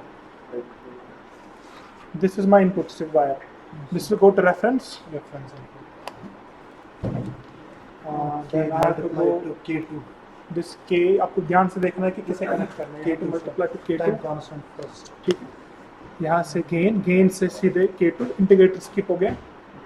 K2 to K3. K2 को K3. K3 का नहीं, K3 is gain of this. K3 का ब्लॉक यूज नहीं हो रहा, जस्ट K एंड K2, इसको आपको फीड करना है। तो लेट्स से हम एम्पलीफायर को देते हैं, सर एम्पलीफायर से क्या होता है? हम देखेंगे, हम दोनों मैंने कहा ना अभी इसकी ट्रांसफर फंक्शन क्या आ गई, 1, तो जैसे गेन ऑफ 1। आप चाहो तो स्किप भी करो, फिर क्यों रखा है सर? आप चाहो तो स्किप भी कर सकते हो, विल डू बोथ। तो इससे इंश्योर हो जाएगा कि यूनिटी फीडबैक है, हाँ? तो इसको डिस्कनेक्ट करके भी देखेंगे, या ये वायर सही नहीं है, हम हाँ, एम्पलीफायर का output goes to the feedback. तो इससे क्या हो गया, लूप कंप्लीट हो गया। लूप समझ में आया? K2, then this amplifier and this amplifier goes back to feedback. अब इनपुट आउटपुट, इनपुट तो मैंने दिया था थ्रू दिस वायर, अब आउटपुट मेजर करना है। ठीक है, आउटपुट हम अक्रॉस फीडबैक देखेंगे एंड प्लस आउटपुट। ये ट्रांसफर फंक्शन हमने बना ली। अच्छा, ट्रांसफर फंक्शन इज अ ये मैंने मेंशन किया था, that's first order and type zero. देख सकते हैं मेजर। अच्छा, जो आपने टेबल बनाया था इसमें जो इनपुट है we will do 1 volt peak to peak. Input हमेशा पहले आप नोट करके रखो कि what input are we feeding. Input हम देंगे 1 volt peak to peak, 1 volt peak to peak.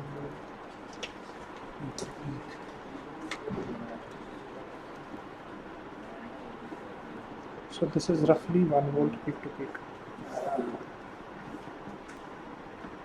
ठीक है, अब इस टेबल में क्या करना है आपको, गेन को वेरी करना है ना। तो मैं गेन को पहले लोएस्ट वाले पे रख रहा हूँ।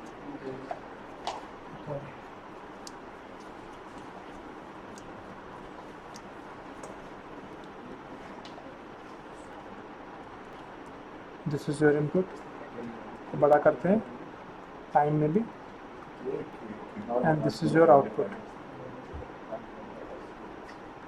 Channel 1 I can invert it, ठीक है, और उसको थोड़ा बड़ा और कर सकते हैं ताकि आप अच्छे से इसमें रीडिंग ले सको। And we will focus on only 1 cycle, है ना।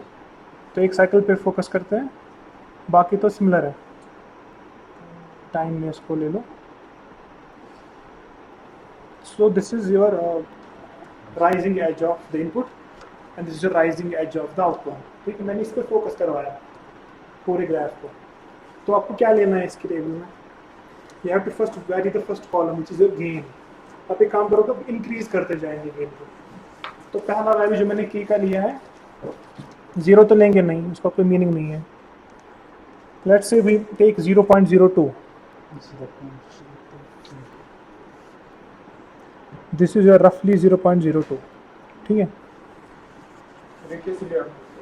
इसमें बेसिकली कैलिब्रेशन करके, अगर आप नजदीक से देखोगे जो कोई डायल है ना, डायल में कैलिब्रेशन है।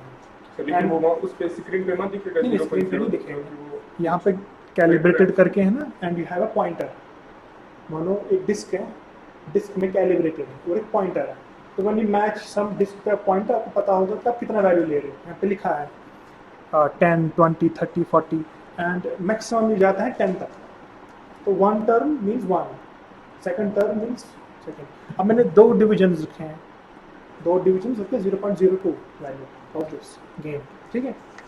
अच्छा, इस वैल्यू पे क्या क्या पता करना है, टाइम कांस्टेंट, सी इंफिनिटी और एरर। टाइम कांस्टेंट आपको पता होगा। अच्छा, इसको पहले टाइम में थोड़ा इसको नहीं, आउटपुट को और बड़ा करते हैं ताकि आप टाइम कांस्टेंट देख सको। इसका टाइम कांस्टेंट दिखना। अच्छा, इनपुट का कोई अभी यहाँ पे यूज नहीं है, we can switch off this input, ठीक है। आउटपुट पे फोकस करना है। तो again you will take this cursors, similar procedure, इसको ऑन कर लो। तो पहले मुझे बताओ, सी इन्फिनिटी को आप सीधे देख सकते हो। How much is the peak to peak of output, to changing to 60 to 70. इसको आप देखो इन वोल्ट्स। इस कॉलम जो है ना, सी इन्फिनिटी वाला कॉलम, उसके यूनिट्स ऑफ वोल्ट्स में ले लो। So that's how much, 0.26 volts, ठीक है। अच्छा, आउटपुट मैंने आपको याद रखा था, output was 1, input was 1 and output is 0.2। So what's the error, 1 minus point whatever 0.2, 0.8 is the error, है ना। ये चीजें आप सीधे इसके लिए 0.2 वाज द आउटपुट, कितना एग्जैक्टली कह रहे हो, ठीक। 0.26 volt.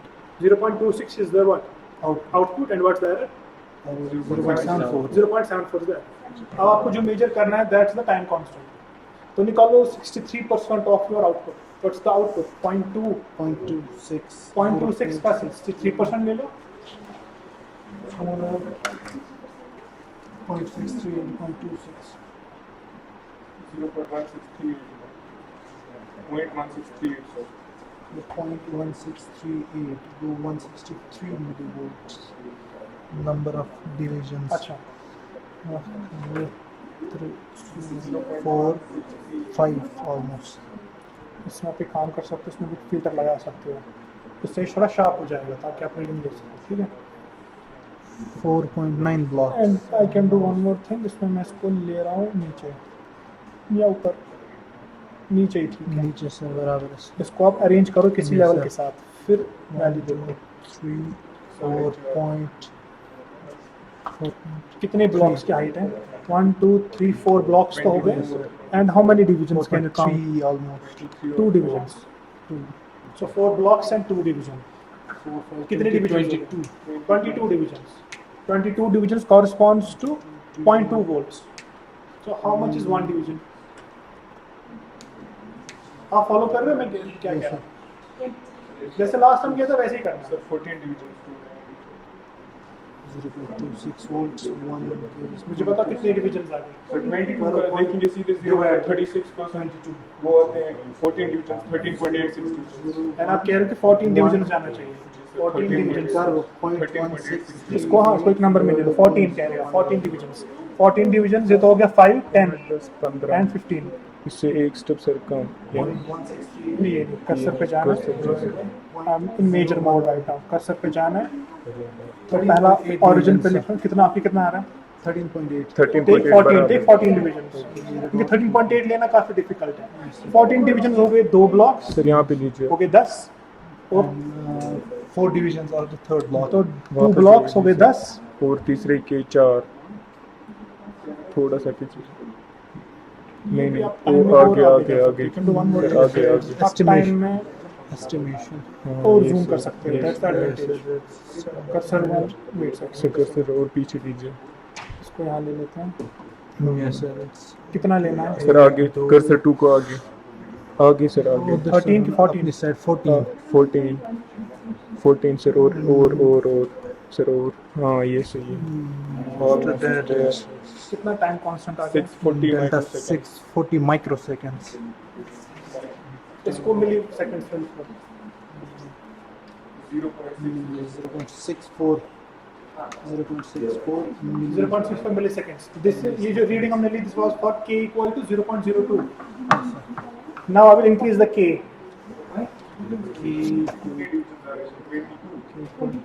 Again, sir, 0.05. 0.04. 0.04. दो रीडिंग्स तो आप सीधे ले सकते हो। Peak to peak. Peak to peak is 314. मैंने k इंक्रीज कर दिया। 314. That is 0.04. 0.31. हाँ k का peak 0.04. कि मैंने 0.02 की इंक्रीमेंट दे दी मैंने। Output is 0.31 volts. Output is 0.31 31 volts. Errors आप देख सकते हो। Difference 1 minus 0.34 7. 69. 0.69. 0.69. Okay. And measure the time constant. No time constant. See the cursor. Similar चीज़ें करनी है। Cursor Steady state. आप लोग लिख रहे हो? फर्स्ट गेन का वैल्यू आपने लिख लिया 0.02 k की। अब आप लिखो Almost 0.04 6 and 1 division. 31 divisions. Sir उसमें कितना आया था स्टेडी Steady state is. याद में था? 0.5 में सा? 0.31. 0.31. अब आपको निकालना है टाइम कांस्टेंट। जरा आप लोग आ जाओ, आप चारों आ जाओ आगे और इसका टाइम कांस्टेंट बताओ। आ जाओ चारों। इन्होंने जैसे एक रीडिंग ले ली, इन दोनों ने एक रीडिंग ले ली, आप लोग दूसरी रीडिंग ले लो, इसके बाद तीसरी रीडिंग ले लेंगे। बताओ कैसे करोगे टाइम कांस्टेंट? सर क्या टाइम कांस्टेंट इसका बताना है? पहले तो सर ये देखेंगे पीक देखेंगे टोटल पीक कितने डिवीजन बस इसको डिस्टर्ब करने के बगैर बताना है। ठीक। इसको डिस्टर्ब नहीं करना 6 डिवीजन 30 डिवीजन आ रहे हैं और कुछ आ रहा है और कुछ थोड़ा कितना है? नीचे दिखा है। आपको मुझे कहना है कितना टाइम कांस्टेंट है इस ग्राफ का 15.1 मिलीवोल्ट और वो कैसे मेजर पीक टू करेंगे पीक। वो बता दो, मैं will change for you. Peak to peak होता है। सर पहले ये डिवीजन निकालेंगे कितने हैं तो यहाँ निकालो बताओ, इट्स इजी। निकालो, 2 3 4 दीज आर योर वैल्यूज, बताओ। 6 डिवीजन मतलब 30 डिवीजन आ 6 रहे हैं डिवीजन नहीं, और ब्लॉक्स। 30 देखो 1 31 ब्लॉक block, पहले नीचे ले लो, ब्लॉक सारे 31 डिवीजन ज़्यादा आ रहा है। एक block, second block, third block, fourth, fifth and sixth. और दो और एक डिवीजन देखो एक डिवीजन का आप एरर रख सकते हो, एक डिवीजन का 30 30 आ रहा है। तो कितने ब्लॉक्स हैं ये? 3 नहीं ब्लॉक्स, छः। 6 block and one block has 5 divisions. तो 30 divisions are how much height? 310 milli तो एक डिवीजन कितना होगा? 310 करो करो। सर 20 डिवीजन आएंगे इसकी 63%। सर एक डिवीजन क्यों हम निकालते हैं सर? सर ये है ना 100% इसी का 63% इसी का तो निकालेंगे। निकाल रहे हैं ना वो 20 नो सर इसका नहीं, बस इस ब्लॉक्स का सर 30 ब्लॉक्स आए ना हमारे, इन 30 ब्लॉक्स का 63% निकलेंगे तो आपको डिवीजन 20% निकलता है जी सर। 10.3 block divisions. तो how many divisions I have to cross for time constant? 63 करने कितने डिविजन्स आ गए? सर पहले हम निकालेंगे ये निकालो 63 से। 63% निकालेंगे। ब्लॉक्स का भी इसने सही कहा, ब्लॉक्स का भी अगर आप लोगे 63 you can again get blocks. तो पीक टू पीक और उतने ब्लॉक्स में हम जाएंगे। 190 क्या 18 सही से करो, सही से करो। 19 19 divisions we have to go. 19 divisions में टाइम कांस्टेंट आ जाएगा। यस 19 डिविजन्स, 4 से थोड़ा कम होगा। 19 divisions is equal 20 divisions. 20 divisions how many blocks? 4 तो 4 ब्लॉक्स ऊपर जाना है। कर्सर 1 मैंने कर्सर पे जाओ। कर्सर 1 सर्कल थोड़ा पीछे कीजिए। कर्सर 1 को आप यहाँ 0 से स्टार्ट कर सकते हो और कर्सर 2 कितना जाना है? 4 blocks. So this is 1 2 3 and 4। ये 4 ब्लॉक्स की हाइट हो गई। हाँ तो मेजर करो टाइम। 740 नहीं ये करना है ना। आप पहले ये वैल्यू लिख लो। कर्सर 1 है -700 ये डेल्टा दिख रहा है, डेल्टा 740 माइक्रोसेकंड। ये delta is the time between these two. वही टाइम मेंशन करो। ये क्या हो गया ये पहले कितना था? इससे पहले वाला में पीक टू पीक कितना था? पीक टू पीक था 310। यहाँ पे कंप्लीट रीडिंग ले लो, पूरा एक रोल ले लो। गेन है 0.04। 310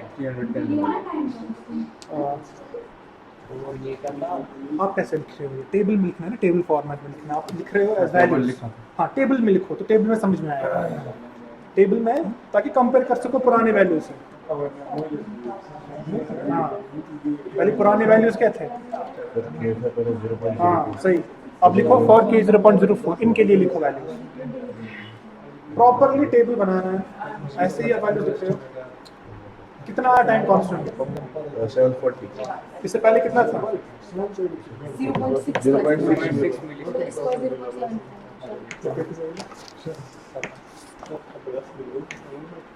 पहले पॉइंट कितना था? पहले 0.6 0.6। मैंने कहा टाइम कांस्टेंट अब मिली सेकंड्स में ले लो। मतलब जो वैल्यू है उसको मिली सेकंड्स में बताओ। पहले कितना था? 0.64। अब कितना है? 0.74। 0.74 सही नहीं है। 0.74 होना चाहिए, नहीं ना होना चाहिए। हम गेन को क्या कर रहे हैं? बढ़ा रहे हैं। सिस्टम फास्ट होगा, टाइम कांस्टेंट कम होगा। तो या तो डिवीजन सही से वैल्यूएट नहीं हुए, या तो 63% सही से वैल्यूएट नहीं हुआ, या तो कर्सर सही से नहीं है। ये जो भी वैल्यू होगा पुराने वैल्यू से कम होगा। System is becoming faster. और आप वेरीफाई कर सकते हो। Let me show you.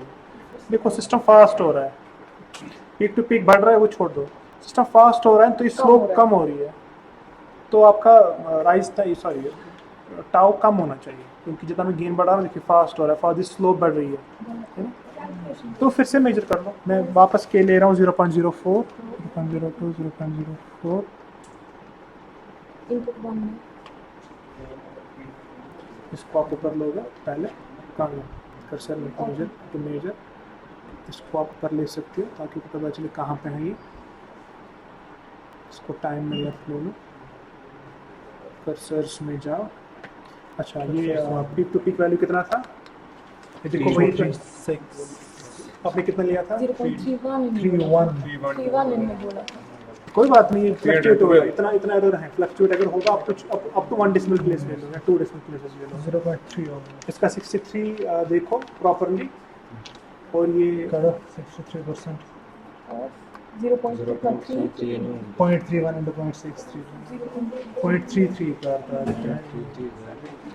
0.63 0.2079. एक दो तीन 63% Yeah. 0.207. 0.2079. हाँ, इसको सर 0.207. ये सर थोड़ा सा आगे सर आगे भी जा सकते हैं यस सर 1,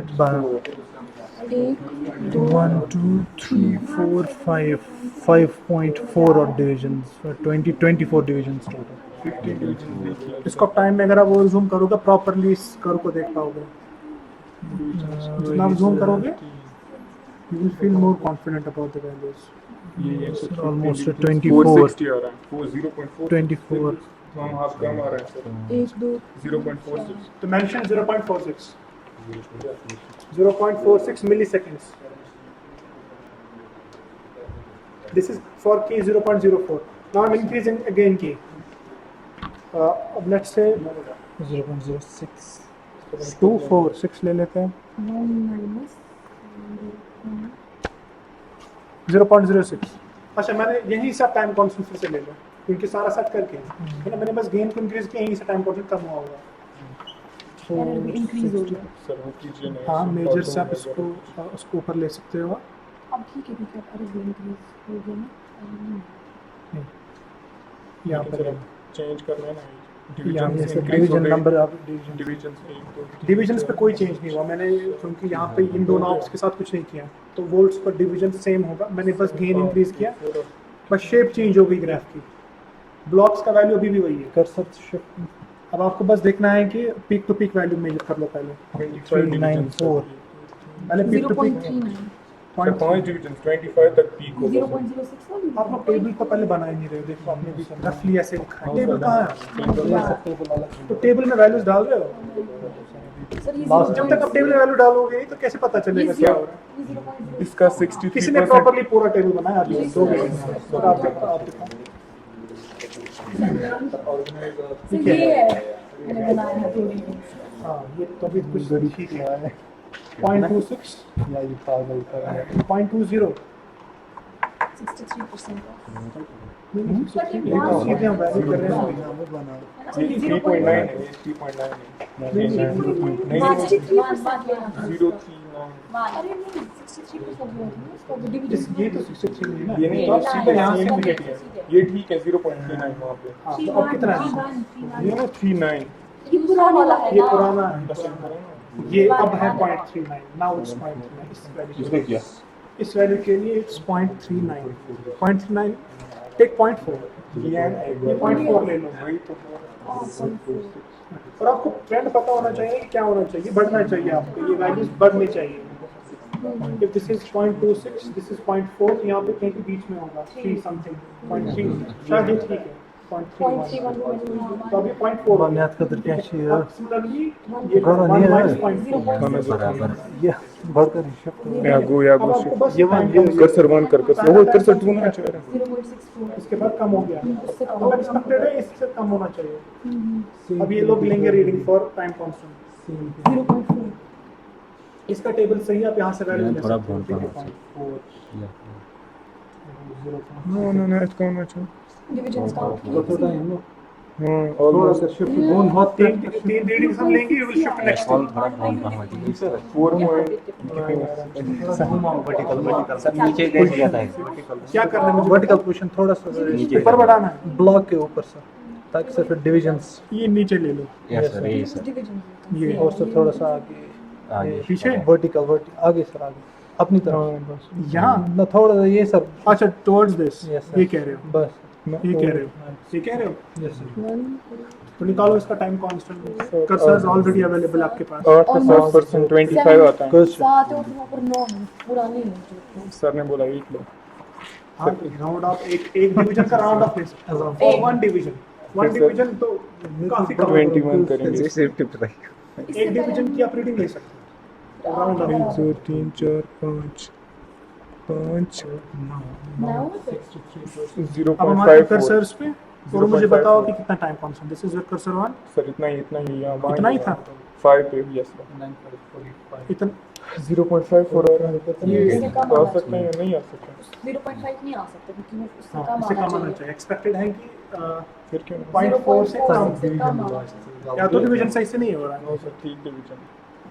कर्सर 1 यहाँ पे,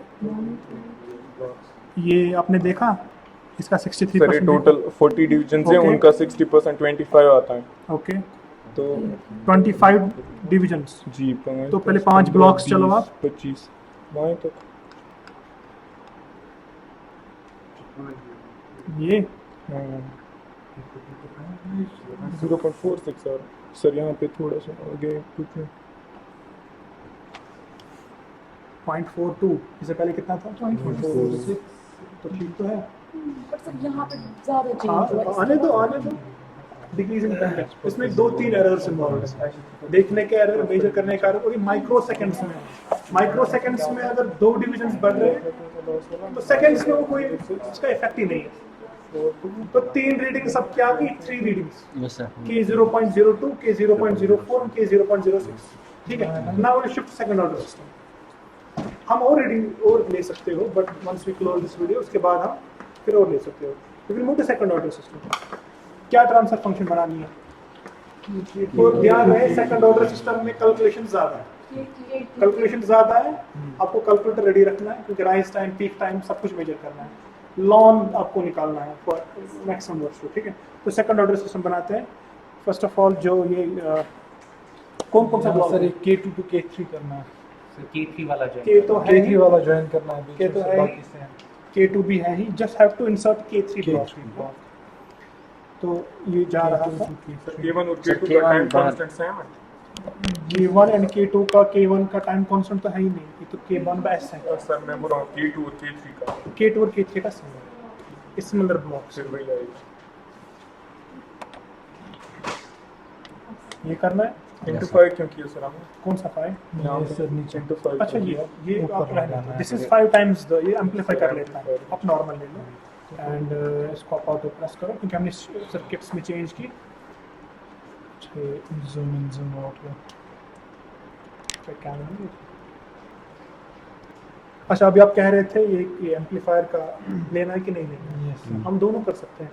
इफ़ यू थिंक ये आप इसको निकाल दो एम्पलीफायर को, और टाइम कांस्टेंट का जो आउटपुट है इसको आप सीधे फीड करो। Channel feedback is this wire है ना, और दिस ये है। इन दोनों को जॉइन जब करोगे इसको फिर आपसे इन वायर्स में कभी प्रॉब्लम होती है कि प्रॉपरली नहीं कनेक्शंस प्रॉपर नहीं है। ठीक है। तो ये जा रहा है without this amplifier to feedback, और आपको दिख रहा है सेकंड ऑर्डर का प्लॉट जैसे ये था सेकंड ऑर्डर सिस्टम का प्लॉट। इसको नीचे ले लो, this is input, this is output. Channel 1 को फ्लिप कर सकते हो क्योंकि इन्वर्टेड है, अब सही है। इसको बड़ा करो, इसको बड़ा करो, और सारी रीडिंग्स जो आपकी फर्स्ट पीक पे आती है, ट्रांजिएंट रिस्पॉन्स जो है सारा फर्स्ट पीक पे डिसाइड होता है। Steady state values second, third, fourth peak पे। तो हमारा फोकस होना चाहिए तो फर्स्ट पीक। इनपुट को आप ऑफ कर सकते हो, इनपुट की ज़रूरत नहीं है। फर्स्ट पीक पे आप इसको जूम कर सकते हो, इसको नीचे ले सकते हो एंड इसको टाइम में आप बढ़ा सकते हो।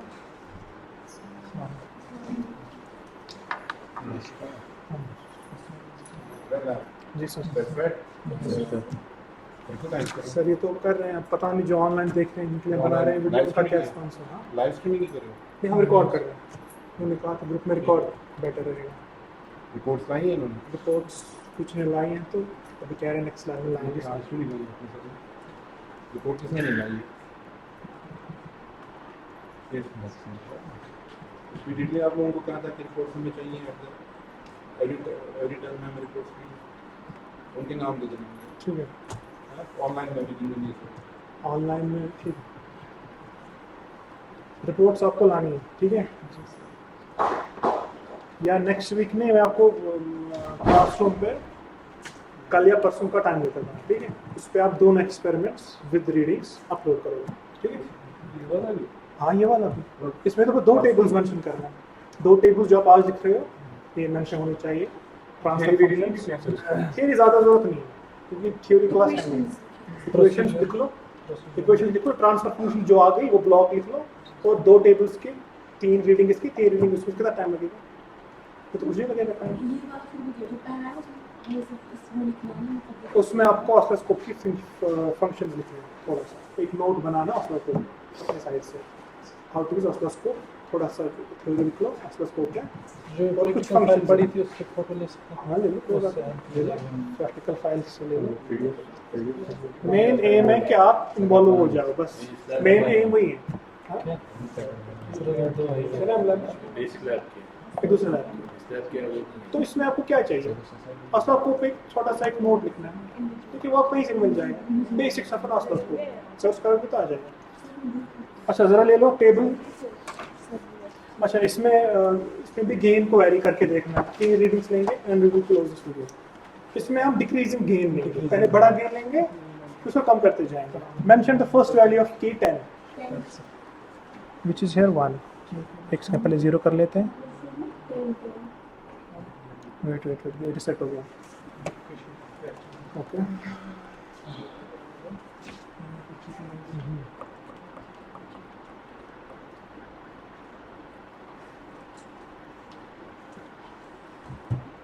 बटन प्रेस करो, इसको ऊपर ले सकते हैं हम, इसमें ये कर सकते हैं प्रेस ऑटो, क्योंकि कनेक्शंस सेट हो गए। इसको कम करो, जब मैं you can zoom in to 1 peak, इसको ले लो, एक पीक पे फोकस करना है और दिस वाज K0 और हम लेंगे K इक्वल टू 1। जब 1 आपको दिखेगा this is your K equal to 1 रफली, ठीक है। इसमें मैंने देखो पहले एक गेन बढ़ा दिया, पहले देखो कि ऑसिलेशंस आ गई क्योंकि हम हाईएस्ट वैल्यू से आ रहे हैं नीचे, इसमें हम डिक्रीज करेंगे K को, तो पहले देखो कितना ऑसिलेशंस आ गई, हाईएस्ट वैल्यू है, एक्सपेक्टेड भी है, तो एक पीक पे फोकस करना है।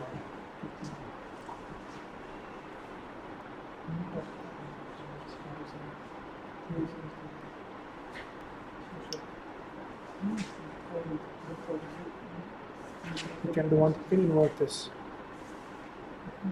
ये आपका है ना एक peak, to verify stop zoom, हाँ you have to focus on the first peak only। Score बढ़ा सकते हो, इसको नीचे ले सकते हो, फर्स्ट ये इतना ठीक है, इसको नीचे ले लो और इसको पीछे ले लो, ऑरिजिन से स्टार्ट कर लो, ठीक है। इसको सेट ऐसे करना ताकि रीडिंग्स लेने में आसानी हो जाए, तो मैंने उसको ऑरिजिन से ये आपकी first second third and settling सा हो जाए, ठीक है।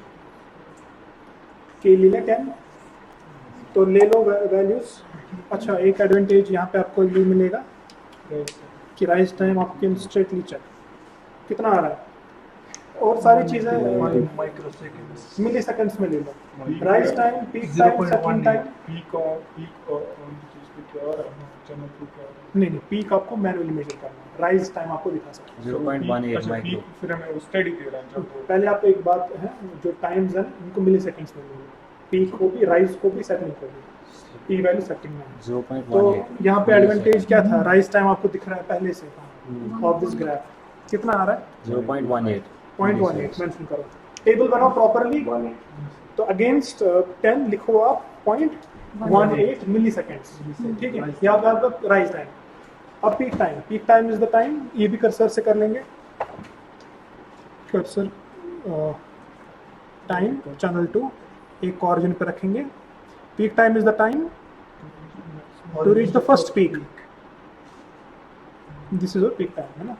कर्सर्स को मैंने फर्स्ट 0 से लेकर फर्स्ट पीक क्या हिट कर, 0.31 हाँ ये आप बताते जाओ, दे विल मेंशन कितना है 0.31 0.31 मिली सेकेंड्स, ठीक है। और क्या चाहिए, ये आपने सिंपली इसको माइनस करके बोला होगा ना, इन दो कर्सर्स हाँ यही है पे बता, कर्सर 1 ये 2 -1, नहीं माइनस नहीं करना, यहाँ पे आपको डेल्टा दे रहा है ना, अच्छा डेल्टा डेल्टा मतलब दिया, डेल्टा दोनों का डिफरेंस है, ओके ओके। ये यहाँ पे 301 310 माइक्रो Micro सेकेंड, second। वही इसने कहा 0.31 मिली सेकेंड, ठीक है। इस और क्या चाहिए, settling time is the time for what, इसको थोड़ा सेटलिंग तो आगे हो जाएगा ना सेटल, इसको हम थोड़ा कर लेंगे जहाँ पे सेटल हो रहा है, इसको पीछे ले सकते हैं। ठीक है, तो this is N approximation. Settling time मैंने कहा था ट्रांजिएंट रिस्पॉन्स का कैरेक्टरिस्टिक्स नहीं है। तो कर्सर पे जाके अगेन, तो सेटल कहाँ पे लग रहा है आपको overall graph? Let's suppose here, तो कितना टाइम लग रहा है सेटल होने में? 0.39. 3.96 milliseconds. 3.96 मिलीसेकंड। आपको यूनिट्स का ध्यान रखना। तो मेंशन सेटलिंग टाइम 3.96, अप्रॉक्सीमेटली 3.96 और 4 मिलीसेकंड्स। ठीक है, तो अब ओनली कैरेक्टरिस्टिक्स जो इस वैल्यू को पता करना है, दैट्स व्हाट मैक्सिमम ओवरशूट। कैसे बताओगे maximum overshoot? Again we will zoom into first peak, क्योंकि ये फर्स्ट पीक का कैरेक्टरिस्टिक है ना। एंड इसको हम फर्स्ट पीक पे फोकस करते हैं। हाँ, first peak is this is your first peak. You will go to measure and you will see the values. यहाँ पे कर्सर की जरूरत नहीं है क्योंकि ये वोल्टेज में है ना। Maximum MP is maximum height minus steady state height divided by steady state. इसके लिए स्टेडी स्टेट के लिए पता होना चाहिए। पहले मैक्सिमम तो देख लो, मैक्सिमम कितना है? 1.48 volt. व्हाट्स द इसको या तो यहाँ से देख लो, 1.48 यहाँ से ब्लॉक्स में कर लो। And one block is 200 millivolt. 1.48 volts. 1.48 नहीं, इसमें एक चीज़ है, this is wrong, this is peak to peak. Yes sir. आपको जो ग्राफ है ना, तो मैं दिखाता हूँ आपको ग्राफ कैसा है बेसिकली। इसमें ये मिस्टेक हो सकती है। आपका ग्राफ कुछ ऐसा है, तो पीक टू पीक जो होगा वो यहाँ से लेकर यहाँ तक दिखाएगा। आप समझे? नेगेटिव पीक से पॉजिटिव पीक तक का वैल्यू, लेकिन वो आपको लेना नहीं है, आपको हाफ से ऊपर तक जाना है। समझ में आया? तो ये मिस्टेक हो सकती है पीक टू पीक लेते वक्त। आपको जो ये है peak to peak is from this negative point maximum point आपको, लेकिन आपको जो चाहिए आपको सेंटर पॉइंट से मैक्सिमम तक चाहिए। हाँ, तो अगेन इसको हम will focus on the first peak.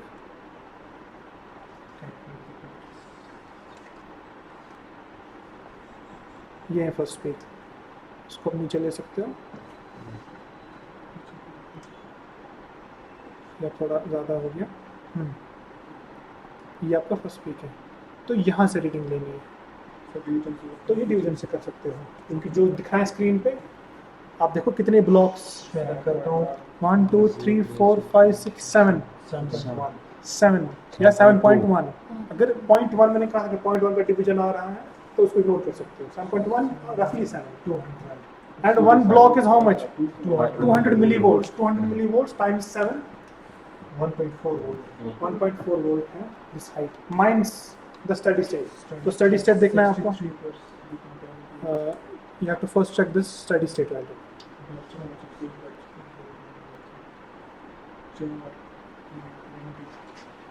This is your steady state value. 1 2 3 4.1 1.2 4.1 or 4.2, and 1 is how much? 200 millivolt times 4.8 करो subtract। maximum height minus steady state height कितनी height आ गई? 0.6 कितना वैल्यू है? 1.4 minus 0.8 divided by 0.8। 6/8. 6/8. फाइनल बताओ मुझे MP का value.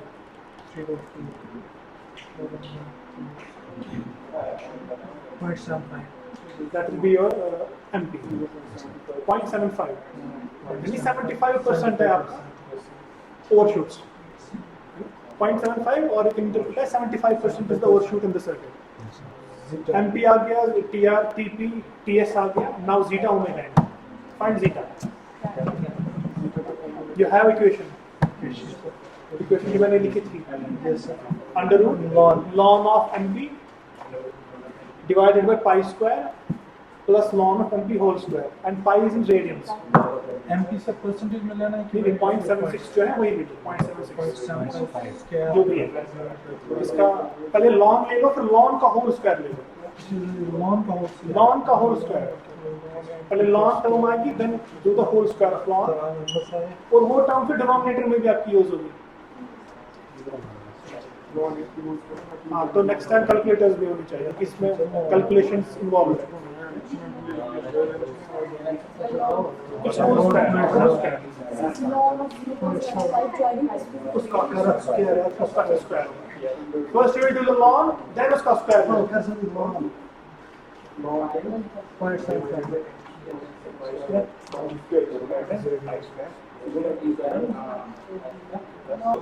Point two Yes, sir. Point two आपका Point two. Point two आपका 0.02 0.08 क्लोज है उतना भी नहीं थोड़ा सा है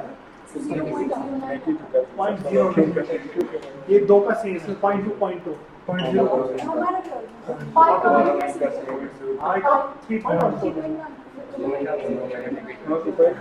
अगर दो रीडिंग्स हैं तो वही सही है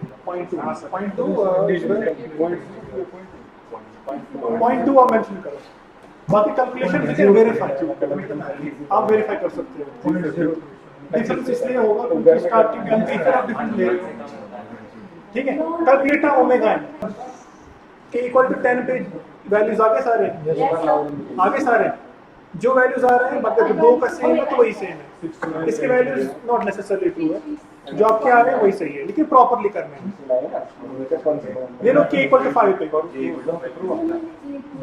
के इक्वल टू 5 7 नहीं 5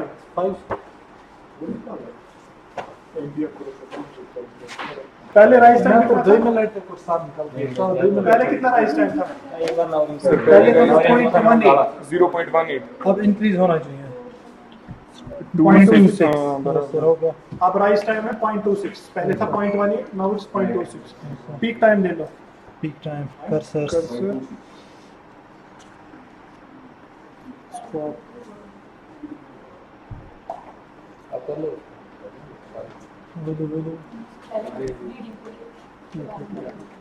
सब पीछे हाँ ये सही पहले कितना पीक टाइम था 410 है अब पहले था 0.3 0.31 अब पीक टाइम 0.41 इंक्रीज हुआ 0.41 नहीं Yes, हाँ 0.41 लिखो नया value trend is settling time अब क्या चाहिए settling time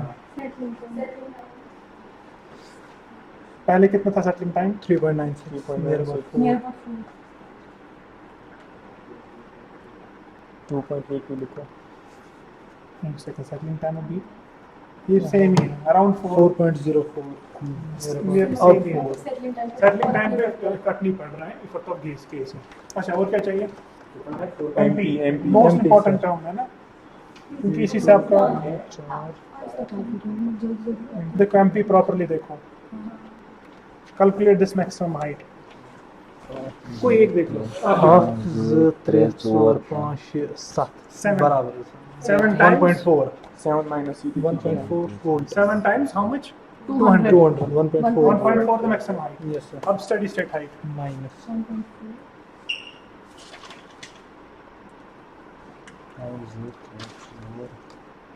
4.2 times 200 0.84 divided by again the steady state height again sir MP तो near about same ही आ रहा है कितना आ रहा है पहले कितना था? इतना ही आएगा सर पहले कितना था आप 0.75 था पहले 0.75 कितना आ रहा है अभी भी उतना ही आएगा एग्जैक्टली वही 0.75 आएगा तो हमने गेन 10 से 5 कर दिया 0.66 आएगा एमपी इस वक्त कितना 0.66 ले लो वही जी सर माइनस 0.84 करता है 0.66 है 0.66 ले लो जी सर 0.66 0.66 yes sir ठीक है थोड़ा का 0.664 MP has to decrease yes sir 0.66 अब 0.66 के हिसाब से you can take zeta before you take zeta omega n वो तो है ना वो तो yes sir वो तो calculate MP के हिसाब से आ गया you will take next reading मतलब सर इनका ट्रेंड कंटिन्यूअस हो गया तो फिर you will एक्सपेरिमेंट ठीक take है next